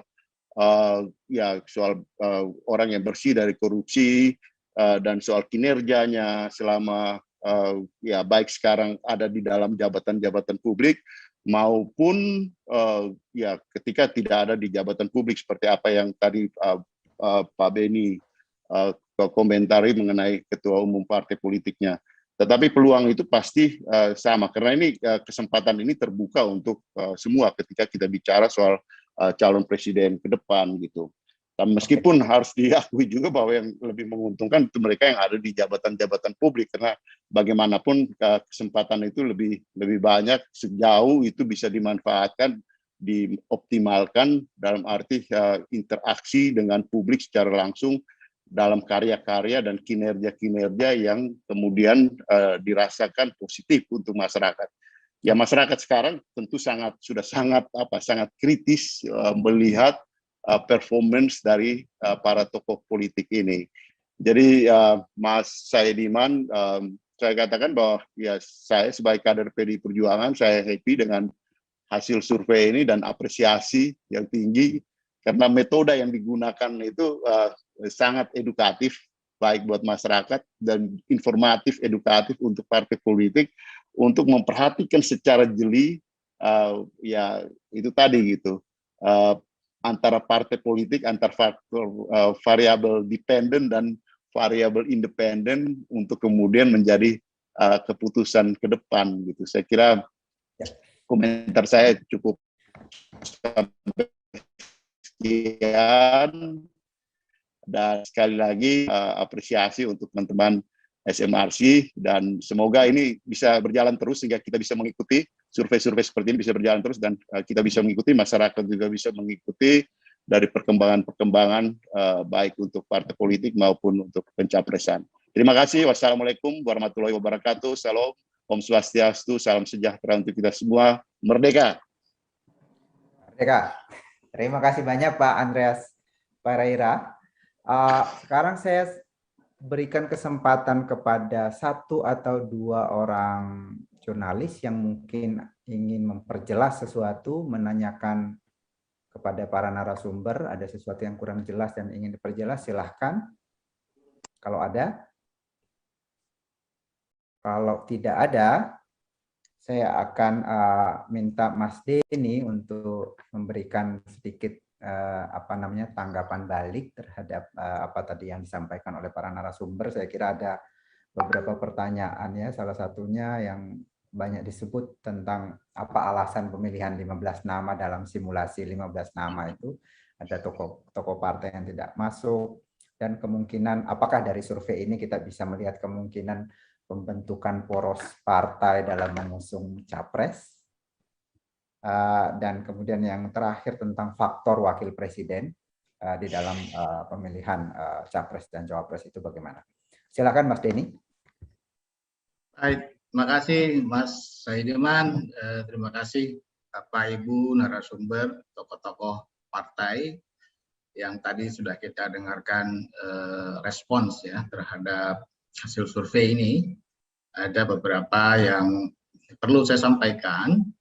Pertama, tentang bagaimana simulasi pertanyaan elektabilitas capres itu prosesnya seperti apa ya. Yang penting kita ketahui bersama adalah simulasi pilihan presiden yang bersifat inklusif, yang bersifat terbuka, masuknya semua nama, yaitu simulasi semi terbuka. Di simulasi ini ada 42 nama yang kita daftarkan karena berdasarkan bacaan kita selama ini cukup banyak yang menyebut-nyebut nama tersebut, tetapi juga warga itu bisa menyebut nama lain. Jadi kalau tidak ada daftar itu boleh menyebut nama lain, gitu ya. Sehingga di situ akan terlihat betul potensi setiap calon. Setiap calon akan terlihat potensinya karena dia akan bersaing pada semua orang yang menurut warga itu pantas menjadi calon. Ya. Itu adalah simulasi yang paling murni lah kira-kira, paling murni untuk melihat aspirasi publik terhadap calon presiden. Kemudian kita memang membuat pengerucutan sampai kepada 3 nama. Mengapa pengerucutannya seperti itu sampai 3 namanya itu Ganjar melawan Prabowo, melawan Anies itu berdasarkan bacaan kita selama ini dari survei-survei yang sudah dilakukan sebelum ini. Kita melihat nama-nama itu cukup konsisten berada di 3 teratas dan kita juga mempertimbangkan dalam pilpres kemungkinan calon yang bersaing tidak banyak gitu ya, sesuai dengan konstitusi, sesuai dengan undang-undang bahwa calon presiden harus diusung oleh partai politik yang minimal 20% kursi partai, sehingga kemungkinan 2-4 pasangan atau bahkan 3. Itu mungkin arahnya ke sana. Untuk menuju kepada pengerucutan yang lebih sedikit, kita lihat secara gradual. Dari banyak nama semi terbuka, kita buat menjadi 15 nama, 8 nama, dan 3 nama. Itu juga untuk melihat konsistensi. Nah, seberapa konsisten nama-nama itu bisa menyerap suara dari pemilih calon-calon yang apabila itu dikeluarkan. Tentu saja tidak ideal, tentu saja bisa dibuat berbagai macam simulasi ya, termasuk tadi misalnya apakah Pak Muhaimin bisa dimasukkan, tentu saja bisa gitu ya. Apakah ketua partai saja ya, tentu saja juga bisa gitu ya. Tetapi ini kita buat juga untuk supaya konsisten dengan survei-survei sebelumnya. Ya, bacaan kita dari mulai bulan Oktober 2020 kita sudah membaca dari berbagai informasi, nama-nama ini cukup banyak disebut gitu ya. Kita teruskan simulasi itu supaya kita bisa bandingkan bahwa ada usulan ya nama-nama ini mestinya masuk misalnya, itu bisa. Saya kira tidak menutup kemungkinan dalam survei selanjutnya ada perubahan ya misalnya, karena nama-nama itu kemudian muncul mengemuka. Ya, seperti tadi Pak Mardani menyebut Segaf Al-Jufri, itu juga Halim Segaf ya sedang ditawarkan partai PKS misalnya. Informasi-informasi baru seperti ini tentu akan sangat bermanfaat ya bagi lembaga survei SMRC untuk bisa lebih mendekatkan realita politik dengan apa yang kita ingin tangkap di tengah publik. Saya kira itu yang pertama. Yang kedua, menarik juga tadi ada komentar tentang cawapres ya. Memang dalam rilis ini kita tidak menunjukkan hasil survei cawapres karena memang kita belum fokus ke sana pertama. Tetapi sebetulnya kita juga membuat eksperimen tentang efek cawapres. Membuat eksperimen, tapi kita tidak masukkan di sini dulu. Ada bisa terlalu banyak yang akan saya sampaikan, bisa sangat lama, saya khawatir Bapak Ibu nanti keburu bosen begitu. Menarik juga kalau kita bikin sesi berikut, lagi tentang cawapres misalnya. Tapi saya kasih informasi tentang temuan itu, walaupun tidak kita rilis bersama dengan series ini. Ya. Sejauh ini SMRC belum menemukan bukti yang meyakinkan bahwa cawapres itu punya dampak yang sangat besar. Dampaknya itu tidak terlihat begitu signifikan, sehingga kelihatannya pemilih kita dari hasil survei yang tidak kita rilis juga saat ini, itu lebih mempertimbangkan capresnya, bukan cawapresnya, gitu. Tapi ini jadi bicara yang di luar apa yang saya rilis, tapi untuk mengomentari saja apa yang menjadi komentar ya tadi tentang capres dan cawapres ya. Nah, kemudian bagaimana tentang berapa poros yang mungkin itu tentu membutuhkan elaborasi yang lebih jauh ya. Tentang calon presiden misalnya akan berapa yang lebih sesuai dengan keinginan masyarakat misalnya, itu juga menarik. Tentu kita tidak dalam konteks itu ranahnya memang ranahnya partai politik ya, partai politik yang akan menentukan bulat lonjongnya berapa calon, itu kan memang di sana. Dan itu tidak bisa dipaksakan. Kalaupun masyarakat ingin hanya 5 calon misalnya, ya itu juga nggak ada gunanya juga karena partai politik yang lebih menentukan. Yang lebih esensial adalah siapa yang lebih diinginkan oleh publik. Nah, kemudian nanti partai politik tentu akan bekerja kira-kira mendekatkan aspirasi itu. Saya kira itu Mas Saidiman komentar saya. Terima kasih banyak komentar dari Bapak Ibu tadi, sangat bermanfaat buat kita semua. Terima kasih. Terima kasih banyak Mas Denny. Saya kira kita sudah berdiskusi hampir 3 jam ya, kurang 15 menit. Lebih saya kira itu cukup. Saya ucapkan terima kasih kepada Mas Denny yang sudah presentasi hasil survei. Terima kasih juga untuk para narasumber, Pak Andreas Hugo Pareira, Ibu Nurul Arifin, Mbak Rahayu Saraswati, Pak Sa'ad Mustafa, Pak Jazilul Fawaid, Pak Beni Kaharman, dan Pak Mardani Alisera. Juga kepada teman-teman jurnalis dan seluruh peserta diskusi atau rilis kita pada hari ini. Kita akan ketemu kembali dalam rilis dan diskusi hasil survei SMRC selanjutnya. Kita akan umumkan. Oke, terima kasih banyak. Selamat sore. Salam sehat untuk semua. Oke, salam sehat. Terima kasih Mas Saidiman. Terima kasih Mas Denny, Mbak Saras, Mas Jazilul. Terima kasih. Terima kasih Pak Jazil.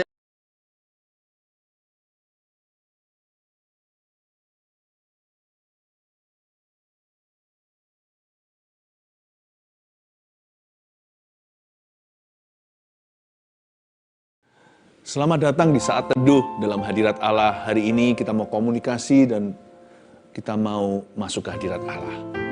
Saya tahu Tuhan sangat menerima bahasa syukur dari hati kita. Mari isi hati kita dengan iman. Kita akan dengarkan kesaksian supaya iman kita bertambah ketika kita akan masuk ke dalam hadirat Tuhan bersama-sama memujinya. Ini dari Jensen. Saya mengikuti live streaming Saat Teduh bersama di tanggal 26 Mei. Di akhir acara sebelum pastor bernubuat, saya berdoa agar pergumulan saya didoakan langsung oleh pastor. Dan benar, langsung dijawab Tuhan. Pastor berdoa untuk orang yang sedang menantikan panggilan kerja. Saya tertemplak, tubuh saya lemas dan gemetar, saya menangis, dan lidah mengucapkan bahasa yang saya tidak mengerti. Ya, saya memang menantikan panggilan kerja dari shipping companies yang sudah saya tunggu selama 5 bulan, dan doa pastor itu saya klaim penuh. Selesai Saat Teduh, dengan penuh iman saya langsung siapkan pakaian, koper, dan dokumen. Puji Tuhan, esok harinya tanggal 27 Mei, saya ditelepon oleh salah satu shipping company di Dubai, dan saya langsung diterima tanpa harus melalui tahapan-tahapan layaknya pelamar. Luar biasa waktu Tuhan, saya diberikan terobosan yang sangat besar dan mustahil. Thank you pastor dan tim, makin diberkati. tetap setia menjadi kepanjangan tangan Tuhan. Haleluya. Selamat ya, mungkin waktu saya bacakan ini sudah berlayar ini di Dubai. Semoga masih mengikuti saat teduh, karena biarkan hati kita selalu diisi dengan perkara-perkara ilahi. Katarina Dharma Wijaya. Di saat teduh bersama hari Rabu 16 Juni 2021, pastor mendengar Roh Kudus berbicara tentang hamstring. Saya merasakan muscle strain di paha sebelah kiri setelah exercise beberapa waktu yang lalu. Saya sendiri kurang paham apakah ada urat yang putus atau hanya sekedar muscle strain. Yang pasti saya merasakan sangat tidak nyaman ketika berjalan. Sudah seminggu lebih saya masih merasakan ketidaknyamanan di paha kiri saat berjalan. Namun saya nggak mau khawatir yang berlebihan. Dan saya pun juga belum berdoa untuk kesembuhan. Saya sempat kaget sewaktu mendengar pastor menyampaikan hal itu. Saya masih berpikir bahwa Roh Kudus sedang berbicara kepada orang lain. Tapi malam itu, selesai acara saat teduh, saya hendak berjalan keluar kamar. Dan seketika itu juga, saya sudah tidak lagi merasakan muscle strain atau ketidaknyamanan di paha kiri saat berjalan. Tuhan Yesus sangat baik. Bahkan di saat saya belum berdoa untuk kesembuhan saya, Dia sudah memberikannya untuk saya. Oh haleluya, senang ya dengernya kayak gini. Hati kita terus diisi bensin iman. Meluap rasa syukur rasanya. Udah gak tahan sebentar lagi ajak Anda untuk menyanyi dan memuji. Ini dari Cila, C-I-L-A ya, C-I-L-L-A, bacanya gimana? Sila. Saya sudah tidak haid selama 1,5 tahun. Sejak awal haid sudah bermasalah karena cycle-nya kacau. Bisa sampai 6 bulan sekali. Akhirnya 3 tahun lalu saya pergi ke rumah sakit dan dokter mengatakan ada masalah dengan hormon. Lalu sejak saat itu saya rutin minum obat untuk membantu memicu haid. Ketika minum obat, 3 bulan pertama haid lancar. Tapi setelah itu nggak datang lagi. Saya sudah coba memperbaiki gaya hidup namun tetap tidak ada perubahan. Karena corona, saya tidak bisa ke dokter untuk check up dan membeli obat. Sejak itu haid saya nggak pernah datang. Selama ini saya terus berdoa, tapi memang nggak begitu percaya sih kalau Tuhan bisa memberi mujizat. Namun sewaktu saat teduh minggu lalu terasa seperti dijamah oleh Roh Kudus. Saya menangis terseduh-seduh dan percaya bahwa Tuhan akan menyembuhkan di waktu yang tepat. Puji Tuhan, besok paginya saya langsung haid, bahkan tanpa obat. Memang nggak ada yang mustahil bagi Tuhan. Amin. Ayo kita nggak buang waktu, langsung masuk hadirat Tuhan. Bawa satu bahasa yang seluruh sorga mengerti. Selain bahasa iman dan bahasa kasih, bahasa syukur, mari kita memuji.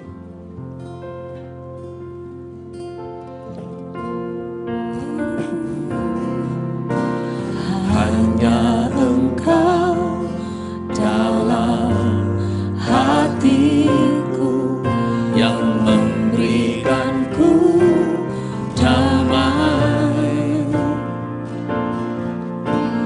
Tiada kasih yang ada di dunia seperti kasih yang Kau berikan.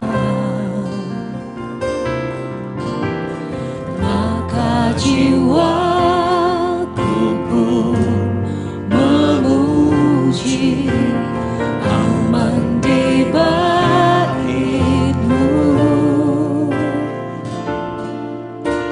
Satu asa di dalam hidupku, bersama-Mu sepanjang masa.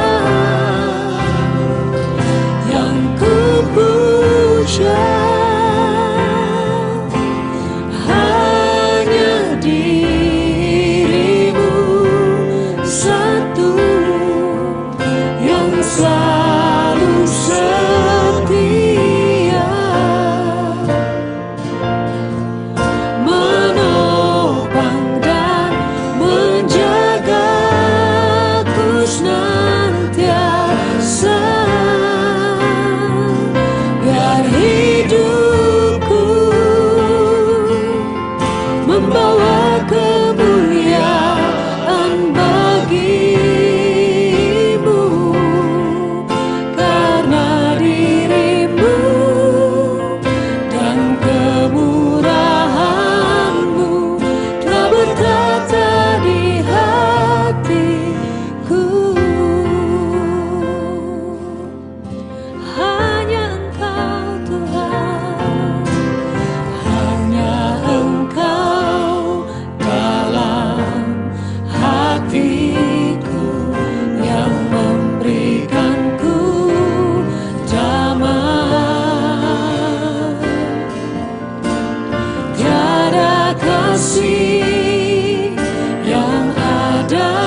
kasih yang kau berikan, maka jiwaku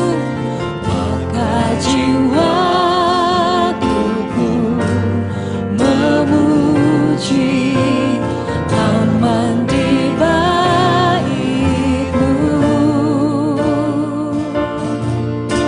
Satu asa di dalam hidupku, bersama-Mu sepanjang masa.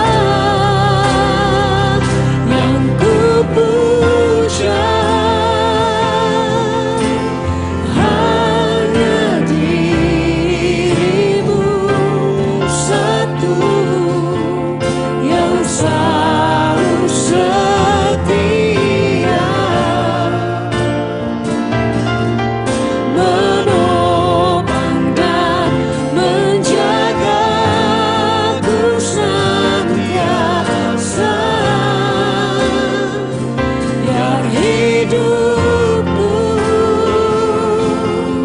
membawa kemuliaan bagi-Mu, karena diri-Mu dan kemurahan-Mu telah bertata di hatiku. Mari angkat hati kita dengan pujian ini yang kami puja. Yang ku puja hanya diri-Mu satu, yang selalu setia, menopang dan menjagaku senantiasa. Biar hidupku membawa kemuliaan bagi-Mu, karena diri-Mu dan kemurahan-Mu telah bertata di hatiku. Karena diri-Mu dan kemurahan-Mu telah bertata di hatiku. Karena diri-Mu dan kemurahan-Mu telah berkata di hatiku.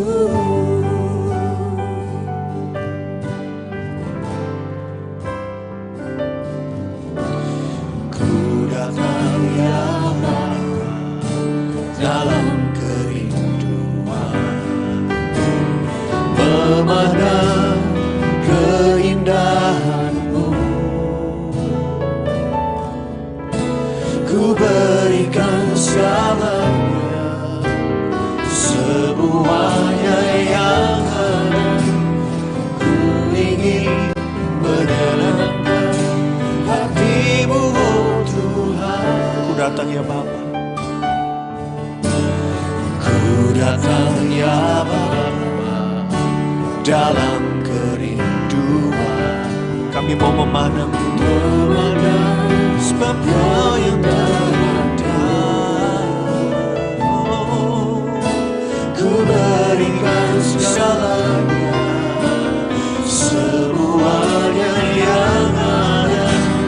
Ku ingin menyenangkan hati-Mu, oh Tuhan. Jadikan aku indah yang Kau pandang mulia, seturut karya-Mu di dalam hidupku, dan ajarku berharap hanya kepada-Mu, taat dan setia kepada-Mu Tuhan.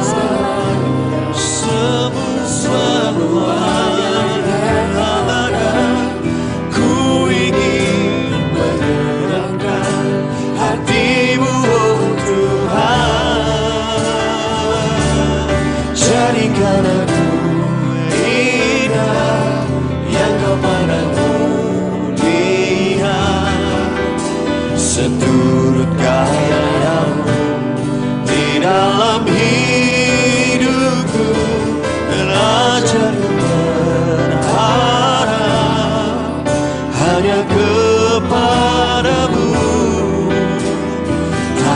dan setia kepadamu.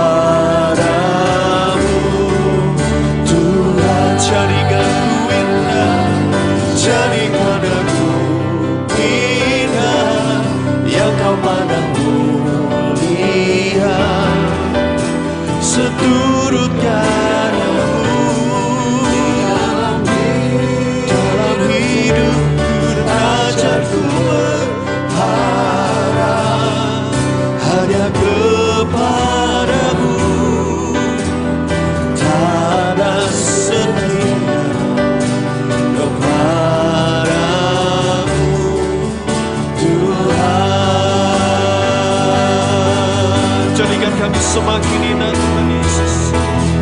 Jadikan aku indah yang kau pandang mulia, seturut karyamu di dalam hidup, ajarku berharap hanya kepadamu, tak setia, tak setia, tak setia, oh, tak setia kepadamu, Tuhan.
Mari kita menyembah Dia lebih dalam lagi,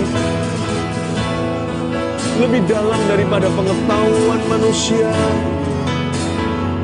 lebih intim lagi daripada sekedar sebuah nyanyian belaka. Mari kita menyembah Dia dalam roh kita yang terdalam, sebelum kita akan menyembah Dia di dalam kebenaran melalui firman. Angkat suaramu, angkat hati ini, masuk lebih dalam lagi, tinggalkan pelataran, tinggalkan gerbang pujian, masuklah ke ruang suci, bahkan teruskan ke ruang maha kudusnya. Di sana tiada yang lain, hanya Tuhan yang sempurna.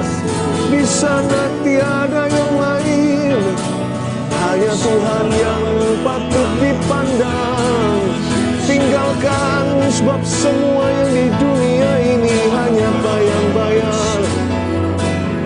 masuk lebih dalam ku menyembah. Dalam bahasa kasih dan iman, mari bawa korban sembah pujian. Meninggalkan pelataran untuk masuk lebih dalam lagi. Di situ hanya Allah Bapa ditata. Angkat suara, angkat tangan sembah. Ku tidak mau setengah-setengah. Ku mau sungguh-sungguh hingga kau penuh dan aku berkurang, kau semakin bertambah. Sampai yang kulihat hanya Tuhan, sampai yang kurasa hanya Tuhan, sampai Tuhan saja yang kupikirkan, hanya Tuhan Yesus. Oh Pangeran Sorga, Engkau Raja Damai. Oh Ramaya Syadadadamu. Haleluya. Sebab lidahku seperti pena emas yang terlatih bermazmur di hadapan-Mu. Terimalah bahasa kasih dari umat-Mu. Kami tidak mau setengah, separuh, tidak mau hanya berada di pelataran Tuhan. Kami masuk gerbang pujian, kami ingin bertemu Tuhan di ruang tahta kasih karunia. Tuhan jawab doa umat-Mu. Sebentar lagi ketika kami mendengar firman juga Tuhan berbicaralah.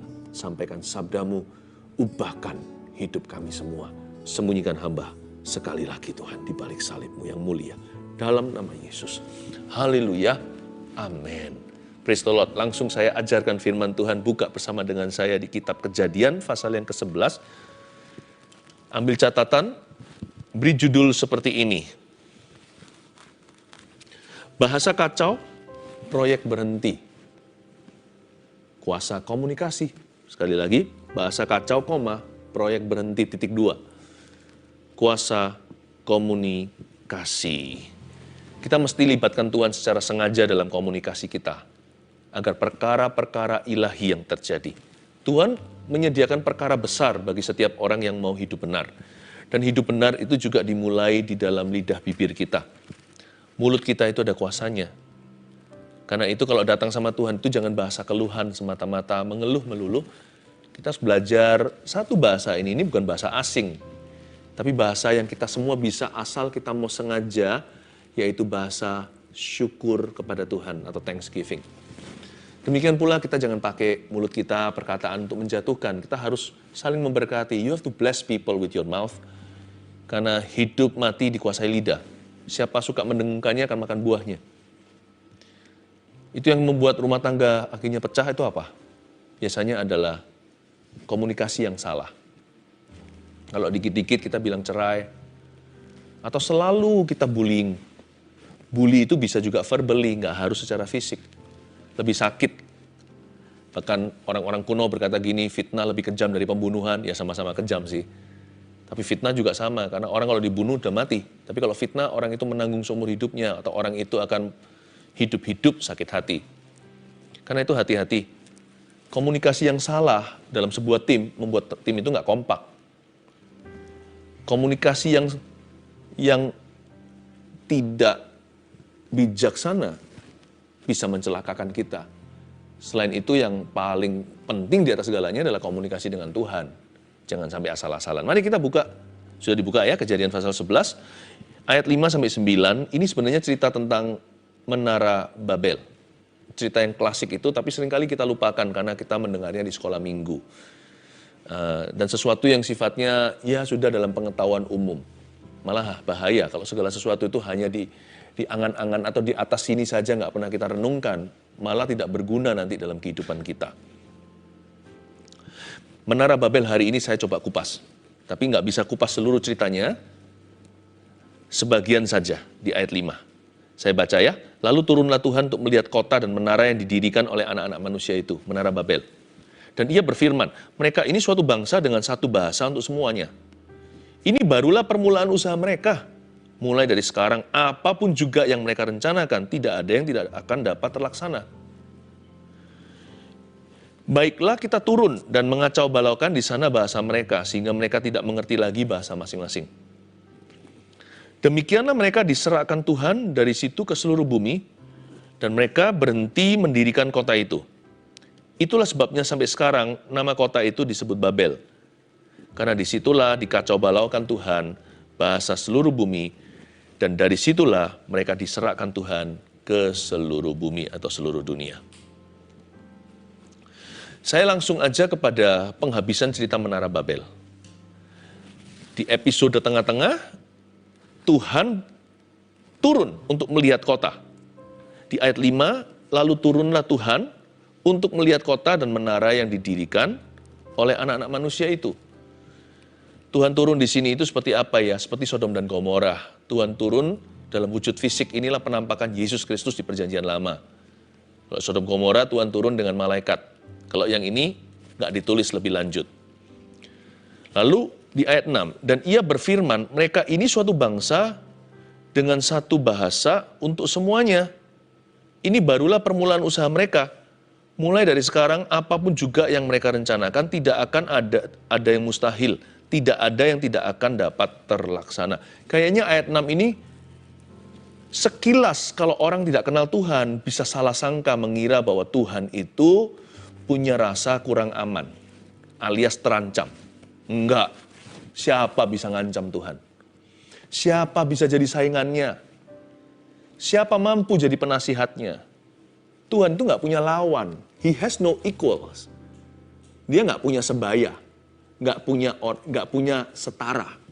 Allah kita itu satu-satunya, tiada yang lain di sampingnya. Tiada seperti dia. Ayat 6 ini dibaca dengan pewahyuan yang benar. Kalau kita mengenal Tuhan, ayat ini sebenarnya menunjukkan belas kasih-Nya. Kok bisa? Tuhan ini bukannya tidak aman, tapi Tuhan ini sedang mencegah agar jangan sampai terjadi air bah yang kedua. Dulu, waktu bahasa mereka satu, mereka semuanya itu memberontak rame-rame sama Tuhan, sepakat. Sehingga di zaman Nuh, semua dipunahkan seluruh bumi. Tuhan tidak mau melihat itu terjadi, apalagi Tuhan sudah pernah janji sama Nuh tidak akan sekaligus memusnahkan seluruh bumi. No more, not again, tidak akan dilakukan lagi. Dan supaya jangan sampai manusia mencoba Tuhan melakukan itu, karena Tuhan tidak berniat untuk ingkar janji, Tuhan harus memecah belahkan mereka, memisah-misahkan berdasarkan language and culture, linguistically and geographically, atau secara geografis dan juga secara linguistik atau secara bahasa. Supaya mereka nggak pernah bisa sepakat. Virus aja untung ada border negara. Untung ada perbatasan di mana orang masuk perlu visa. Kalau nggak gitu, sudah habis kena pandemi. Sebentar aja seluruh bumi. Ini bukan pandemi virus, ini pandemi dosa. Jadi sebetulnya Tuhan itu berbelas kasih. Tuhan ngomong begini loh ayat 6 sekali lagi. Mereka ini satu bahasa dengan satu bangsa dengan satu bahasa untuk semuanya. Ini baru permulaan usaha mereka. Ini cikal bakal pemberontakan lebih besar. Karena dari awal sudah nggak beres nih. Ya saya nggak bahas di saat teduh ini nanti. Itu ada bagiannya nanti. Ini bagian ini saya bahas di kesempatan yang lain. Sebenarnya mereka membangun Menara Babel itu kelihatan kok. Dari awal itu nggak beres. Dari sejak sononya, dari sejak dini dan perencanaan blueprintnya itu udah kelihatan. Itu dibangun karena ketidakpercayaan. Dan dibangun karena keangkuhan, kesombongan, serta pemberontakan. Tuhan udah bisa nilai dari awal. Diagnosa Tuhan tidak pernah salah. Ini orang-orang satu bangsa dengan satu bahasa untuk semuanya. Ini baru permulaan usaha mereka. Kalau mereka mengusahakan sesuatu yang memuliakan Tuhan, atau sesuatu yang sifatnya beneficial atau berguna bagi orang lain, bukan untuk membangun trofi atau piala sendiri, tetapi untuk melayani, Tuhan niscaya bangga. Tuhan pasti berkata, I'm proud of you. Kalau bisa janganlah hanya barulah permulaan usahamu. Teruskan usaha itu, lanjutkan sampai sempurna. Tuhan bukan hanya bantu, Tuhan akan ada dalam jeripaya mereka. Tapi yang ini, mereka lari dari hadirat Allah. Mereka itu menentang melawan arus kehendak Tuhan. Tuhan berkata ini baru permulaan. Mulai dari sekarang, apapun juga yang mereka rencanakan. Maksudnya rencana di sini itu rencana kejahatan. Mulai sekarang, permulaan ini baru usaha mereka yang dini. Mulai dari hari ini, apapun juga yang mereka rencanakan. Manusia itu selalu merancangkan kejahatan di hati. Tidak ada yang tidak akan dapat terlaksana. Tuhan bukan terancam dan berkata, aduh, kalau mereka makan dari buah terlarang ini, seperti fitnah setan, Adam Hawa lugunya percaya. Nanti kalian nanti akan terbuka matanya, tahu segala sesuatu, kamu akan jadi seperti Tuhan. Masa sih Tuhan takut? Kalau kita nggak mengerti ayat ini, kita kira mulai dari sekarang apapun juga yang mereka rencanakan, tidak ada yang tidak akan dapat terlaksana. Apakah Tuhan takut dilengserkan? Mana ada orang bisa mendekati Tuhan kalau bukan karena kasih Yesus. Siapapun juga, baik malaikat, manusia di atas sana, di bawah bumi, di bumi seluruh isi semesta alam, mana ada yang sanggup berdiri di hadapan Dia yang penuh dengan kuasa. Tuhan nggak takut. Tuhan takut untuk mereka, bedakan ya. Tuhan bukan takut untuk dirinya. Allah kita nggak punya rasa takut. Kita yang punya rasa takut, dan iblis ketakutan. Dia tahu akhirnya nanti di akhirat. Dia tahu hasil skor terakhirnya itu dia udah ngerti. Makanya dia bekerja dengan giat hari ini untuk menyesatkan banyak orang, termasuk mungkin orang-orang sekeliling kita hari ini. Tuhan tuh takut untuk mereka. Takut, bukan takut beneran. Tuhan tuh concern untuk mereka. Kalau ini dibiarkan, mereka harus sekali lagi mengalami pemusnahan karena mereka sepakat bulat. Mulai dari sekarang apapun juga yang mereka rencanakan, tidak akan ada yang tidak terlaksana. Kejahatan mereka udah pol-polan. Kira-kira begitu bahasanya. Ayat 7, baiklah kita turun dan mengacau balaukan di sana bahasa mereka sehingga mereka tidak mengerti lagi bahasa masing-masing. Kata baiklah kita turun di sini merujuk pada Allah Trinity, Trinitas atau Allah Tritunggal. Ada sebuah musyawarah yang luar biasa kita tidak bisa masukkan dalam akal. Dan Tuhan berkata, baiklah kita turun dan mengacau balaukan bahasa mereka. Dari ayat 7 ini saya bisa merasakan Allah Bapa, Putra, Roh Kudus itu sangat peduli sama umat manusia. Ciptaannya yang paling mulia yaitu kita. The Father God, Allah Bapa, Allah Anak, Allah Roh Kudus.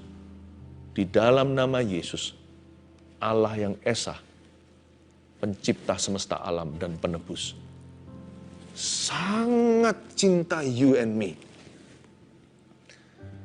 Sampai dia mau turun sendiri, bukan turun tangan loh, turun secara pribadi. Padahal berapa banyak sih malaikat, hanya Tuhan yang tahu dan mengerti. Tuhan turun sendiri. Kayaknya memang untuk mengacau balaukan, tapi tujuannya untuk menyelamatkan. Dan yang Tuhan lakukan adalah, Tuhan kacau balaukan mereka, bahasa mereka, sehingga mereka tidak mengerti lagi bahasa masing-masing. Saya garis bawahi di Alkitab saya bahasa masing-masing. This is a miraculous event that cannot be explained away. Ini adalah sebuah kejadian, mujizat yang nggak bisa kita itu coba jelaskan pakai rumus apapun.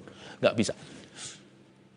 Bahkan ilmuwan pun harus setuju bahwa bahasa itu terlalu kompleks untuk bisa diciptakan oleh otak manusia. Loh, otak manusia bisa menciptakan, namanya invention atau penemuan. Tapi kita kan nggak bisa ciptakan otak sendiri. Dan kita nggak bisa ciptakan tulang syaraf kita. Itu loh kabel-kabel di tulang punggung. Yang berapa, nomor berapa. Itu nggak bisa kita cipta. Language atau bahasa itu sebuah sistem yang too kompleks. Yang begitu kompleksnya, sebuah sistem yang canggih, teratur, dan menjadi satu. Coba bayangin, kalau kita semua manusia goa, lalu kita ciptakan bahasa, dari mana akar kata tertentu? Itu bukan dari bunyi. Manusia bisa menciptakan sesuatu yang dia nggak dengar. Bahasa-bahasa itu vocabulary, itu canggih sekali. Jadi ilmuwan harus percaya ada Tuhan. Apabila tidak, paling coba untuk ditepis dengan bahasa begini. Itu semacam evolusi ya, begitu aja tiba-tiba terjadi. Tara, simsalabim, abrakadabra, langsung ada. Lalu disempurnakan dalam pertemuan-pertemuan setiap bangsa. Bahasa Indonesia dan bahasa Melayu kan beda. Itu kan ada rapat-rapat sendiri setiap negeri dan pendidikan, setiap ilmuwan, ilmu bahasa maksudnya, intelektual. Ya. Jadi, tapi manusia bisa improve it, bisa memajukan, mereka tidak bisa menciptakan.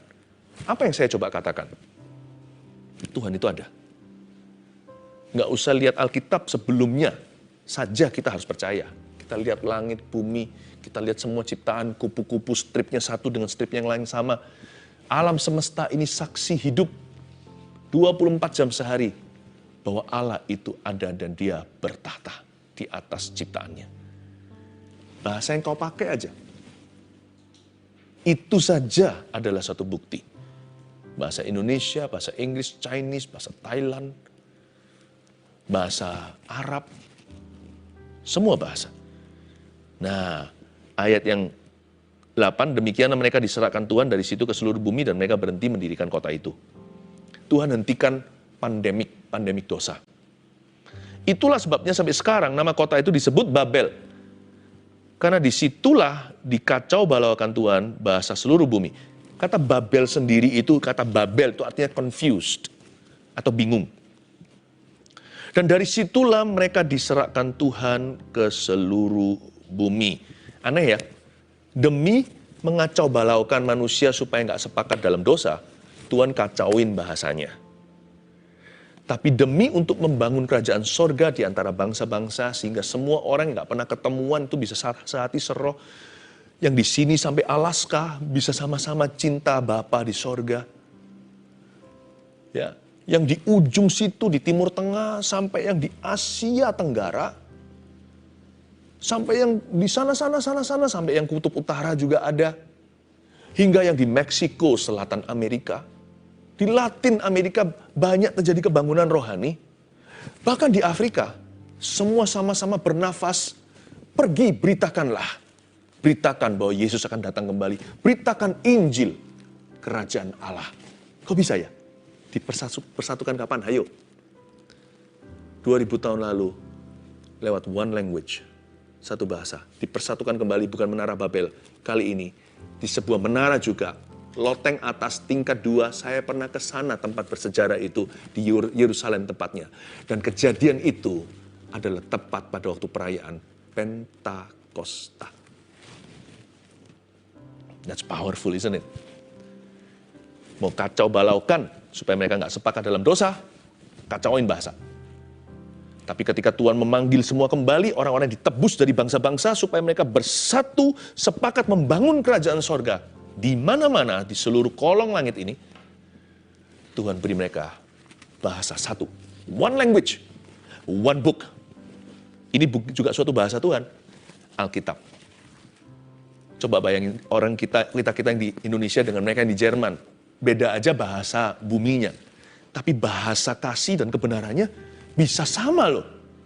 Kalau mereka sungguh-sungguh, kita sungguh-sungguh di sini. Bahasa Jerman itu susah sekali.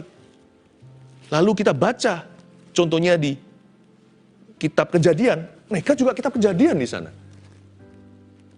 Kita baca Yohanes 3 ayat 16.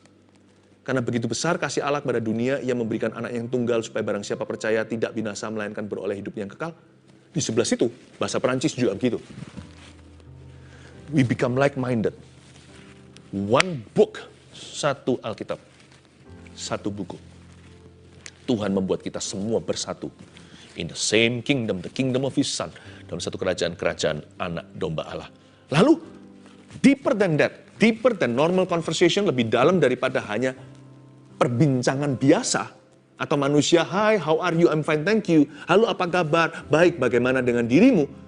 Kita masuk ke dalam bahasa yang supranatural agar kita bisa menangkap sinyal-sinyal, mendapat kuasa yang sama dan sebuah keberanian. Gak semua yang bisa kita taruh dalam bahasa intelektual. Sifatnya seperti api, seperti ada suatu dorongan di dalam hati untuk pergi ke Filipi, Kolose seperti Paulus, pergi ke Korintus.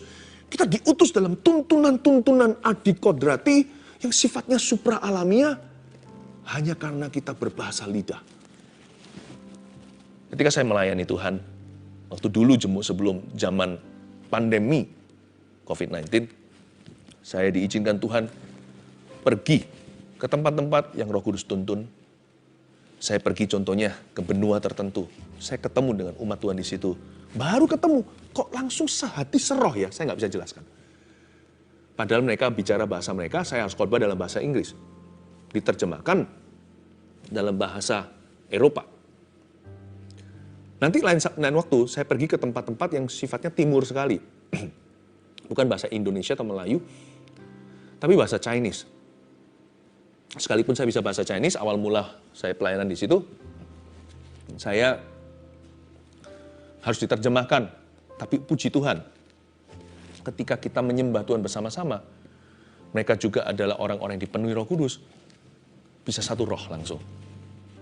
Bahasanya beda di mulut, tapi di lidah sama. Lidah sama rasanya. Roh Allah. Langsung terjadi kebangunan rohani, tidak pakai transisi berapa bulan, berapa tahun, langsung boom! Dunamos, kuasa Tuhan turun. Itulah berkat Pentakosta. Saya kasih 3 poin, dengan ini saya selesai.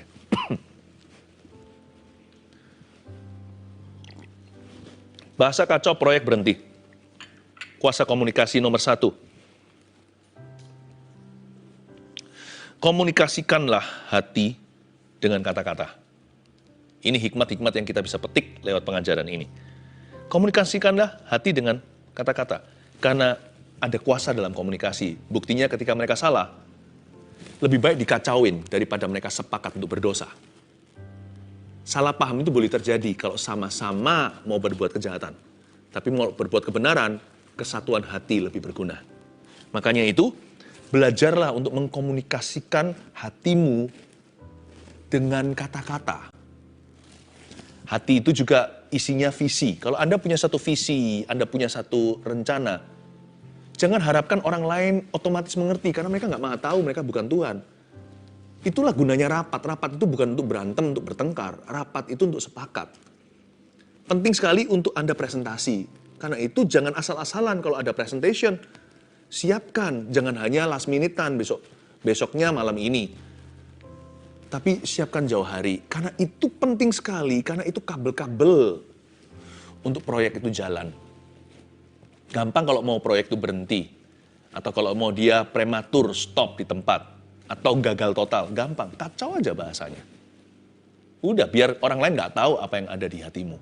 Dan Anda juga nggak tahu apa yang di hati mereka. Karena itu investasilah dalam komunikasi.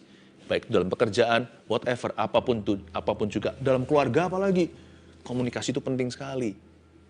Kalau Anda nggak ngerti, ekspektasi orang kalau itu penting bagi Anda tanya, Pak, ekspektasi Papa apa? Komunikasikan ke kami. Orang tua jarang kadang-kadang beritahu sama anaknya, tiba-tiba marah aja. Atau mungkin anaknya dibiarin sendiri, cari jalannya. Padahal papa tahu sesuatu, kan sayang kan? Kalau komunikasi kan anak itu bisa belajar dari ayahnya yang nggak bisa dapat dari sekolahnya. Sekolah bisa ajarkan pelajaran, ayah bisa memberikan suatu wawasan. Cita-cita itu jangan jauh-jauh dari papa mama. Papa mama mesti harus bantu. Meskipun nanti nggak sesuai dengan tuntutan orang tua, kasih kebebasan, tapi alangkah baiknya orang tua itu jadi guiding light. Jadi terang di jalan, apalagi orang tua yang penuh firman, dia menjadi pelita bagi kaki anak-anaknya atau putra-putri.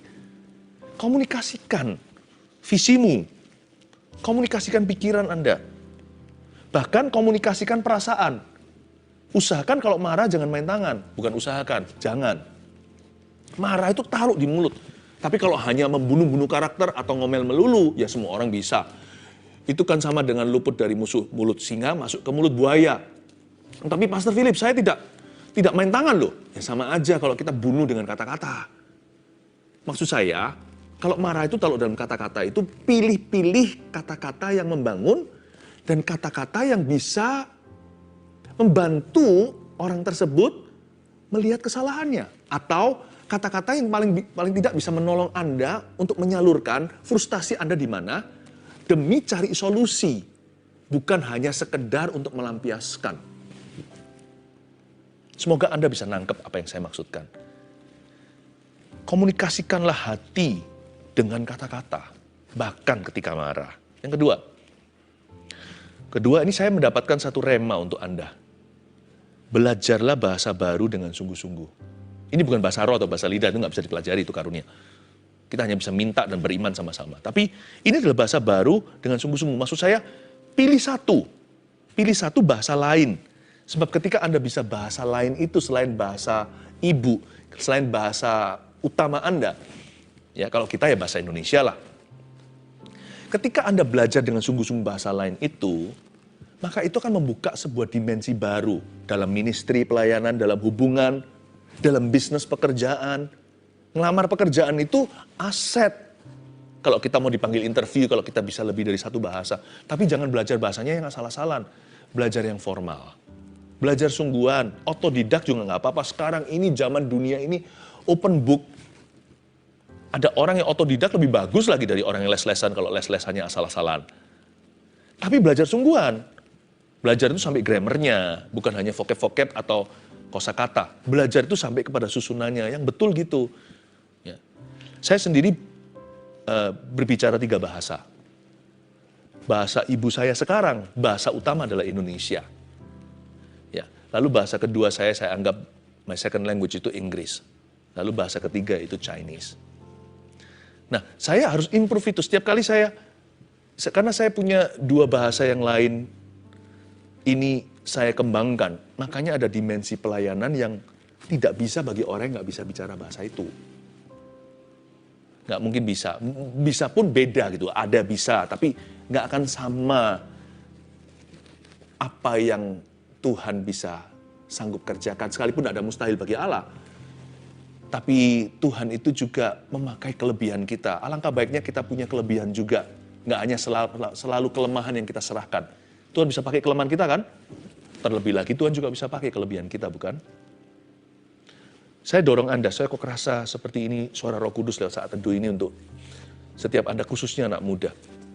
Yang benar ya, kalau belajar bukan demi drama Korea atau apa. Kalau memang betul-betul belajar bahasa Korea demi karir atau ministry, atau belajar bahasa Jepang atau apa, terserahlah. Jangan karena terbawa drama. Zaman dulu drama-drama yang ngetop adalah Taiwan. Sekarang berbeda, shifting ke Asia yang lain. Jangan musiman. When you learn a language, itu bukan untuk entertainment, itu investment, itu investasi. Ya, yang terakhir, ini yang saya sebut tadi itu loh Pentakosta. Mintalah bahasa sorga yang mempersatukan. Minta bahasa roh atau bahasa lidah tersebut. Karena kita tahu Tuhan mengacau balaukan Menara Babel dengan kacauin bahasanya. Tuhan mempersatukan kita semua juga lewat satu bahasa. Selain buku ini yang sudah ada di tangan yang terus dikupas. Kalau saat teduh setiap Rabu Sabtu lalu di-open terus. Alangkah baiknya kita masuk lebih dalam, deeper than normal conversation. Saya targetnya lebih dalam dari normal. Saya mau mengalami yang supranormal. Bukan ngeroh ya, yang supernatural. Karena saya tahu hidup saya, tuntunan Tuhan melebihi pengetahuan yang saya tahu. Saya minta Roh Kudus nyata di dalam hidup kita sekalian. Mari kita sebentar lagi saya tuntun Anda untuk berdoa bagi Anda yang belum menerima karunia bahasa lidah. Tapi sebelumnya kita nyanyikan satu lagu ini sama-sama. Kita bawa hati kita kepada Roh Kudus. Terima kasih Tuhan.